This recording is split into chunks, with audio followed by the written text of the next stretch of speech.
Radio India KRPA 1110 AM ਦੇ ਸਰੋਤਿਆਂ ਨੂੰ ਸੁਖਜੀਤ ਮੰਗਟ ਵੱਲੋਂ ਸਤਿ ਸ਼੍ਰੀ ਅਕਾਲ। 24 ਜੂਨ 2022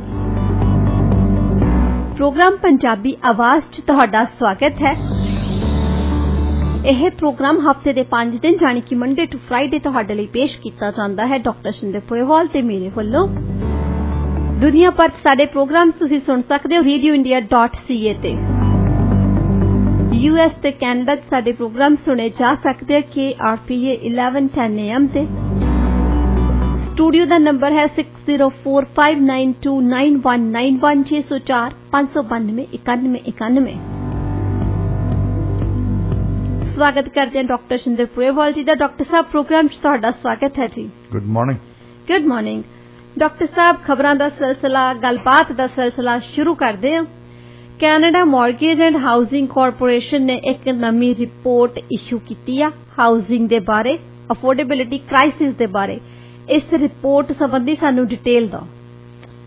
ਇਹ ਫੈਡਰਲ ਏਜੰਸੀ ਹੈ ਜਿਹੜੀ ਐਕਚੁਅਲੀ ਹਾਊਸਿੰਗ ਬਾਰੇ ਦੇਖਦੀ ਹੈ। ਉਹਨਾਂ ਨੂੰ ਲੋਕ ਪਹਿਲਾਂ 1970 ਦੇ ਵਿੱਚ ਮਿਊਨਿਸਪੈਲਿਟੀਜ਼, ਪ੍ਰੋਵਿੰਸ਼ੀਅਲ ਸਰਕਾਰ ਤੇ ਫੈਡਰਲ ਸਰਕਾਰ ਹਾਊਸਿੰਗ ਡਿਵੈਲਪਮੈਂਟ ਕਰਦੇ ਹੁੰਦੇ ਸੀ। ਹੁਣ ਉਹਨਾਂ ਨੇ ਪ੍ਰੋਜੈਕਸ਼ਨ ਹੀ ਲਾਈਆਂ। ਹੁਣ ਇਹ ਤਿੰਨੇ ਸਰਕਾਰਾਂ ਕਰਦੀਆਂ ਨਹੀਂ ਹੁਣ। ਤੇ ਉਸ ਵੇਲੇ ਉਹਨਾਂ ਨੇ ਕਿਹਾ ਕਿ 22 ਮਿਲੀਅਨ ਘਰ ਚਾਹੀਦਾ ਇੱਥੇ ਕੈਨੇਡਾ ਦੇ ਵਿੱਚ, ਰੈਜ਼ੀਡੈਂਸ, ਚਾਹੇ ਉਹ ਅਪਾਰਟਮੈਂਟ ਹੋਣ ਚਾਹੇ ਘਰ ਹੋਣ। ਤੇ ਜਿੰਨੀ ਇਸ ਵੇਲੇ ਪੇਸ ਆਫ ਡਿਵੈਲਪਮੈਂਟ ਆ ਉਹਦੇ ਹਿਸਾਬ ਨਾਲ ਉਹ ਕਹਿੰਦੇ ਕਿ 2030 ਤਾਈਂ 22 ਮਿਲੀਅਨ ਦੀ ਬਜਾਏ ਅਸੀਂ 19 ਮਿਲੀਅਨ ਲੈ ਸਕਦੇ ਹਾਂ ਘਰ ਇਸ ਡਿਵੈਲਪਮੈਂਟ ਨੂੰ। ਇਹਦਾ ਮਤਲਬ 3 ਮਿਲੀਅਨ ਅਜੇ ਵੀ ਘਟਿਆ, 3 ਮਿਲੀਅਨ ਯੂਨਿਟਸ ਰੈਜ਼ੀਡੈਂਸ਼ੀਅਲ। ਹੁਣ ਇਹੀ ਕਾਰਪੋਰੇਸ਼ਨ ਜਿਹੜੀ ਨਾਲ ਪ੍ਰੋਵਿੰਸ਼ੀਅਲ ਤੇ ਮਿਊਨਿਸਪੈਲਿਟੀ ਦੇ ਨਾਲ ਬਣਾਉਂਦੀ ਹੁੰਦੀ ਸੀ ਪਹਿਲਾਂ, ਇਹ ਕੋਈ ਤਕਰੀਬਨ 20,000 ਯੂਨਿਟ ਬਣਾਉਂਦੇ ਹੁੰਦੇ ਸੀ ਇੱਕ ਸਾਲ ਦੇ। ਉਹਨੂੰ ਜ਼ਿਆਦਾ ਕੀਤਾ ਜਾ ਸਕਦਾ ਸੀ ਪਰ ਕਿਸੇ ਸਰਕਾਰ ਨੇ ਇਹ ਨਹੀਂ ਸੋਚਿਆ ਕਿ ਇਹਨੂੰ ਜ਼ਿਆਦਾ ਕਰਨਾ। ਐਕਚੁਅਲੀ ਇਹਨੂੰ 1993 'ਚ ਬੰਦ ਕਰਤਾ। ਉਹ ਜਿਹੜੇ ਯੂਨਿਟ ਬਣਾਉਂਦੇ ਸੀ ਉਹ ਖਤਮ ਕਰਤੇ ਇਹਨਾਂ ਨੇ।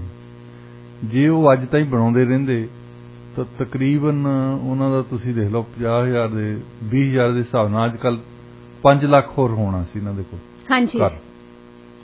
ਹੁਣ ਇੱਕ ਇਹਦੇ ਤੇ ਗੱਲ ਹੋਣੀ ਚਾਹੀਦੀ ਕਿ ਅਪਰੋਚ ਕਿਹੜੀ ਆ ਸਾਡੀ। ਅਸੀਂ ਕੀ ਫਿਨਲੈਂਡ ਦੇ ਵਿੱਚ ਗਰੁੱਪਣੇ ਆ, ਉਹਨਾਂ ਨੇ ਸਕੂਲ ਆਫ ਥਾਟ ਆ। ਉਹ ਕਹਿੰਦੇ ਕਿ ਇਸ ਅਪਰੋਚ ਨੂੰ ਇਦਾਂ ਲਿਆ ਜਾਵੇ ਕਿ ਇਹ ਨਹੀਂ ਕਿ ਕਿਸੇ ਦੀ ਸੰਪਤੀ ਬਣ ਗਈ ਆ। ਇਹਨੂੰ ਹਾਊਸਿੰਗ ਨੂੰ ਤੁਸੀਂ ਹਿਊਮਨ ਰਾਈਟਸ ਸਮਝੋ। ਅੱਗੇ ਤਾਂ ਪਹਿਲਾਂ ਸਾਡਾ ਹਿਊਮਨ ਰਾਈਟਸ ਦਾ ਕਨਸੈਪਟ ਇਹੀ ਸੀ ਕਿ ਜੀ ਬੋਲਣ ਦੀ ਆਜ਼ਾਦੀ ਹੋਣੀ ਚਾਹੀਦੀ ਆ, ਡੈਮੋਨਸਟ੍ਰੇਸ਼ਨ ਕਰਨ ਦੀ ਆਜ਼ਾਦੀ ਹੋਣੀ ਚਾਹੀਦੀ, ਫਲਾਨੀ ਹੋਣੀ ਚਾਹੀਦੀ। ਫੇਰ ਆਉਣੀਆਂ ਸ਼ੁਰੂ ਹੋਈਆਂ ਕਿ ਬੰਦਾ ਨੰਗਾ ਹੋਵੇ, ਭੁੱਖਾ ਹੋਵੇ ਤਾਂ ਉਹਨੂੰ ਕੀ ਬੋਲਣ ਦੀ ਆਜ਼ਾਦੀ ਦਾ ਮਾਮਲਾ ਹੈ। ਉਹਦੇ ਲਈ ਤਾਂ ਰੋਟੀ ਚਾਹੀਦੀ, ਤਾਂ ਉਹਨੂੰ ਕੱਪੜੇ ਚਾਹੀਦੇ, ਉਹਨੂੰ ਰਹਿਣ ਦੀ ਜਗ੍ਹਾ ਚਾਹੀਦੀ। ਹੁਣ ਉਹ ਕਹਿੰਦੇ ਕਿ ਅਸੀਂ ਦੇਖੋ ਕਮ ਸੇ ਕਮ ਵੈਸਟਰਨ ਸੁਸਾਇਟੀਜ਼ ਦੇ ਵਿੱਚ ਹੈਲਥ ਕੇਅਰ ਤੇ ਐਜੂਕੇਸ਼ਨ ਨੂੰ ਹਿਊਮਨ ਰਾਈਟਸ ਮੰਨ ਲਿਆ, ਤਕਰੀਬਨ ਸਾਰਿਆਂ ਨੂੰ ਮਿਲਦੀ ਹੈ। ਤੇ ਇਹਦੇ ਵਿੱਚ ਅਸੀਂ ਜੇ ਹਾਊਸਿੰਗ ਵੀ ਸ਼ਾਮਲ ਕਰੀਏ ਫਿਰ ਸਰਕਾਰਾਂ ਦਾ ਸੋਚਣ ਦਾ ਤਰੀਕਾ ਬਦਲ ਜਾਊ। ਉਹਦੇ ਹਿਸਾਬ ਨਾਲ ਬਹੁਤ ਜਗ੍ਹਾ ਤੇ ਸਰਕਾਰਾਂ ਨੇ, ਜਿੱਦਾਂ ਕਈ ਯੂਰਪੀਅਨ ਦੇਸ਼ਾਂ ਦੇ ਵਿੱਚ ਆਪ ਜਿੱਦਾਂ ਇੱਥੇ ਬਣਦੇ ਹੁੰਦੇ ਸੀ ਪਹਿਲਾਂ, ਪਬਲਿਕ ਹਾਊਸਿੰਗ ਬਣਦੀ ਹੁੰਦੀ ਸੀ। ਵਿਆਨਾ ਦੇ ਵਿੱਚ ਆਸਟਰੀਆ ਦੀ ਜਿਹੜੀ ਰਾਜਧਾਨੀ ਆ, 2/3 ਬੰਦੇ ਜਿਹੜੇ ਰੈਜ਼ੀਡੈਂਸ ਆ ਉੱਥੇ ਰੈਂਟ ਤੇ ਰਹਿੰਦੇ ਆ, ਉਹ ਰਹਿੰਦੇ ਪਬਲਿਕ ਜਗ੍ਹਾ ਦੇ ਵਿੱਚ, ਸਰਕਾਰੀ ਰੈਜ਼ੀਡੈਂਸ਼ੀਅਲ ਬਣਾਏ ਜਾਂਦੇ। ਅੱਛਾ, ਜਦੋਂ ਵੀ ਅਸੀਂ ਸੋਚਦੇ ਹਾਂ ਸਰਕਾਰੀ ਹੋਵੇ, ਸਾਨੂੰ ਲੱਗਣ ਲੱਗ ਪੈਂਦਾ ਵੀ ਉਹ ਢਿੱਠਾ ਹੋਣਾ, ਉਹਨੂੰ ਸਾਂਭ ਸੰਭਾਲ ਨਹੀਂ ਹੋਣੀ। ਉਹ ਹੋਣਾ, ਉਹਦਾ ਹਾਲ ਹੋਣਾ ਹੈ ਜਿਹੜਾ BC ਦੇ ਵਿੱਚ ਇੱਦਾਂ, ਕਿਉਂਕਿ BC 'ਚ ਉਹਦਾ ਮੈਨੇਜਰ ਜਾਂ ਤਾਂ NDP ਦਾ ਬੰਦਾ ਹੋਣਾ ਜਾਂ BC ਲਿਬਰਲ ਦਾ ਹੋਣਾ। ਜਿਹੜੇ ਨਿਕੰਮੇ ਤੋਂ ਨਿਕੰਮੇ ਬੰਦੇ ਹਰਿਆ ਕਿਸੇ ਇਲੈਕਸ਼ਨ 'ਚ ਉਸ ਜਗ੍ਹਾ ਤੋਂ ਜਿੱਥੇ ਜਿੱਤ ਨਹੀਂ ਸਕਦੇ, ਉਹਨੂੰ ਚੱਕ ਕੇ ਉਹਨਾਂ ਨੇ ਲਾ ਦੇਣਾ ਪੈਸੇ ਲੈਣ ਲਈ, ਚੱਲ 80,000 ਦੀ ਤੈਨੂੰ ਜੌਬ ਦਈਏ। ਜੇ ਤੁਸੀਂ ਐਕਚੁਅਲੀ ਮੈਨੇਜਮੈਂਟ ਨੂੰ ਇਹ ਦੇਖਦੇ ਕਿ ਇਹ ਬੰਦੇ ਕੰਮ ਕਰਨ, ਮੈਨੇਜ ਕਰਨ ਜੋਗੇ ਹੈਗੇ, ਇਹਨਾਂ ਦੇ ਕੋਲ ਯੋਗਤਾ ਹੈ, ਇਹਨਾਂ ਦੇ ਕੋਲ ਤਜਰਬਾ ਹੈ।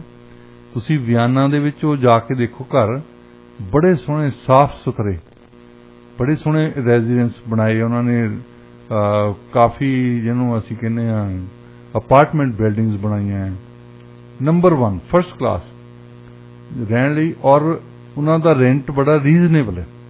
ਮੈਂ ਨਹੀਂ ਕਹਿੰਦਾ ਕਿ ਮੁਫਤ ਮਿਲਦੇ ਉਹ, ਰੀਜ਼ਨੇਬਲ ਮਤਲਬ ਅੱਜ ਕੱਲ ਤਾਂ ਇੱਥੇ ਅੱਗ ਲੱਗੀ ਪਈ ਹੈ ਨਾ, ਅਫੋਰਡੇਬਿਲਟੀ ਇੱਥੇ ਕੈਨੇਡਾ ਦੇ ਵਿੱਚ ਮੇਰਾ ਖਿਆਲ ਹੈ ਉਹਨਾਂ ਨੇ ਜਿਹੜੇ ਪਿੱਛੇ ਜਿਹੇ ਫਿਗਰਸ ਦਿੱਤੇ ਸੀ, ਵੈਨਕੂਵਰ ਚ $2000 ਨੂੰ ਇੱਕ ਅਪਾਰਟਮੈਂਟ ਮਿਲਦਾ।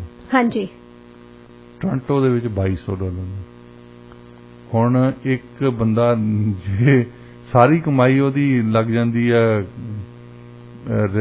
ਤੁਹਾਨੂੰ ਰੈਂਟ ਦੇਣ ਤੇ ਹੀ, ਫਿਰ ਰੋਟੀ ਵੀ ਖਾਣੀ ਆ, ਫਿਰ ਕੱਪੜੇ ਵੀ ਲੈਣੇ ਆ। ਹਾਂਜੀ। ਕਿਸੇ ਨੇ ਜੇ ਹੋ ਸਕਦਾ ਉਹਨੂੰ ਛੁੱਟੀਆਂ ਮਿਲਣ ਤੇ ਉਹਨੇ ਕਿਤੇ ਜਾਣਾ ਵੀ ਹੁੰਦਾ। ਹਾਂਜੀ। ਹੋਰ ਵੀ ਜ਼ਿੰਦਗੀ ਦੀਆਂ ਲੋੜਾਂ ਵੀ ਹੈ। ਹਾਂਜੀ। ਅਸੀਂ ਸੋ ਕਾਲਡ ਵਿਕਸਿਤ ਦੇਸ਼ ਦੇ ਵਿੱਚ ਰਹਿੰਦੇ ਹਾਂ ਜੀ। ਬਿਲਕੁਲ। ਤੇ ਜੇ ਸਾਰਾ ਕੁਝ ਉਹਨੂੰ ਫਿਕਰ ਇਹੀ ਹੈ, 17 ਸਾਲ ਦੇ ਨੂੰ ਘਰੋਂ ਨਿਕਲ ਗਿਆ ਵਿਚਾਰਾ ਤੇ 77 ਸਾਲ ਦਾ ਹੋ ਗਿਆ, ਉਹਦੇ ਕੋਲੋਂ ਰੈਂਟ ਤੇ ਹੀ ਨਹੀਂ ਦੇ ਹੁੰਦਾ। ਤੁਸੀਂ ਇਹ ਕਿਹੜੀ ਜ਼ਿੰਦਗੀ ਹੈ ਇਹ? ਸੋ ਅਪਰੋਚ ਉਹ ਫਿਨਲੈਂਡ ਦੇ ਜਿਹੜੇ ਗਰੁੱਪ ਦੀ ਸਕੂਲ ਥਾਟ ਦੀ ਹੈ ਨਾ, ਉਹ ਠੀਕ ਲੱਗਦੀ ਮੈਨੂੰ ਕਿ ਇੱਕ ਇਹਨੂੰ ਜੇ ਟ੍ਰੀਟ ਕੀਤਾ ਇਸ ਤਰ੍ਹਾਂ ਜਾਵੇ ਕਿ ਇਹ ਲੋਕਾਂ ਦਾ ਹੱਕ ਆ ਇੱਕ ਅਫੋਰਡੇਬਲ ਹਾਊਸਿੰਗ ਲੈਣੀ, ਤੇ ਉਹਦੇ ਨਾਲ ਉਹਦੇ ਵਿੱਚ ਇੱਕ ਮਾਡਲ ਹੋਰ ਹੈ ਕਿ ਸਰਕਾਰ ਸਿੱਧੇ ਤੌਰ ਤੇ ਨਾ ਬਣਾਵੇ, ਭਾਵੇਂ ਉਹਨਾਂ ਨੂੰ ਮੁਹੱਈਆ ਕਰ ਦਿਓ ਕਿ ਤੁਹਾਨੂੰ ਲੈਂਡ ਦੇਣੀ ਆ, ਅਸੀਂ ਇੱਕ ਉਹਨਾਂ ਦਾ ਕੋ-ਆਪ ਬਣਾ ਦੇਵੇ, ਉਹ ਆਪਣੇ ਆਪ ਮੈਨੇਜ ਕਰਨ, ਥੋੜੇ ਥੋੜੇ ਪੈਸੇ ਪਾਉਣ, ਥੋੜੇ ਜਿਹੇ ਸਰਕਾਰ ਪਾਵੇ, ਥੋੜੇ ਜਿਹੇ ਤੁਸੀਂ ਚੈਰਿਟੀਜ਼ ਤੋਂ ਲੈ ਲੈਂਦੇ ਆ, ਉਹਨਾਂ ਦੇ ਨਾਲ ਉੱਥੇ ਹਾਊਸਿੰਗ ਪ੍ਰੋਜੈਕਟ ਜਦੋਂ ਬਣਾਉਂਦੇ ਆ ਉਹਨੂੰ ਮੈਨੇਜ ਵੀ ਉਹੀ ਕੋ-ਆਪ ਕਰੇ। ਹਾਂਜੀ। ਤੇ ਉਸ ਕੋ-ਆਪ ਦੇ ਵਿੱਚ ਉਹਨਾਂ ਦੇ ਕਿਉਂਕਿ ਉਹਨਾਂ ਦੇ ਨਿਸ਼ਾਨਾ ਪ੍ਰੋਫਿਟ ਬਣਾਉਣ ਦਾ ਨਹੀਂ ਹੈ, ਇਸ ਕਰਕੇ ਰੀਜ਼ਨੇਬਲ ਰੈਂਟ ਉੱਥੇ ਵੀ ਮੁਫਤ ਤਾਂ ਹੋਣੇ ਨਹੀਂ, ਰੀਜ਼ਨੇਬਲ ਮਤਲਬ ਸਰਦਾ ਪੁੱਜਦਾ ਗੱਲ ਹੋਣੀ ਚਾਹੀਦੀ ਹੈ, ਜਿੰਨਾ ਕਿ ਲੋਕੀ ਦੇ ਸਕਣ ਆਸਾਨੀ ਨਾਲ, ਜਿੰਨਾ ਕਿ ਆਸਾਨੀ ਦੇ ਨਾਲ। ਵੈਸੇ ਨਾਰਮਲੀ ਕਹਿੰਦੇ ਹੁੰਦੇ ਆ ਬਈ ਇਹ ਬਹੁਤ ਹੀ ਪੁਰਾਣੀ ਗੱਲ ਆ, ਇਹ ਅੱਗੇ ਵੀ ਜਿੱਦਾਂ ਹੁਣ 10% ਕਹਿੰਦੇ ਹੁੰਦੇ ਸੀ ਕਿ 10% ਤੋਂ ਜ਼ਿਆਦਾ ਤੁਸੀਂ ਰੈਂਟ ਤੇ ਦਿੰਦੇ ਆ ਤਾਂ ਤੁਹਾਡੀ ਜ਼ਿੰਦਗੀ ਦਾ ਮਜ਼ਾ ਕੋਈ ਨਹੀਂ। ਹਾਂਜੀ। ਹੁਣ 10% ਉਹੀ ਇਕਨੋਮਿਸਟ ਜਿਹੜੇ ਆ ਉਹ ਕਹਿ ਰਹੇ ਆ ਕਿ 10% ਤੁਹਾਡਾ ਗਰੋਸਰੀ ਤੇ ਲੱਗਦਾ ਤਾਂ ਫਿਰ ਠੀਕ ਹੈ। ਜਿਹੜੇ ਪਹਿਲਾਂ 10% ਨੂੰ ਹਾਊਸਿੰਗ ਨੂੰ ਕਹਿੰਦੇ ਹੁੰਦੇ ਸੀ ਉਹ ਹੁਣ ਗਰੋਸਰੀ ਤੇ ਆ ਗਏ। ਹਾਂਜੀ।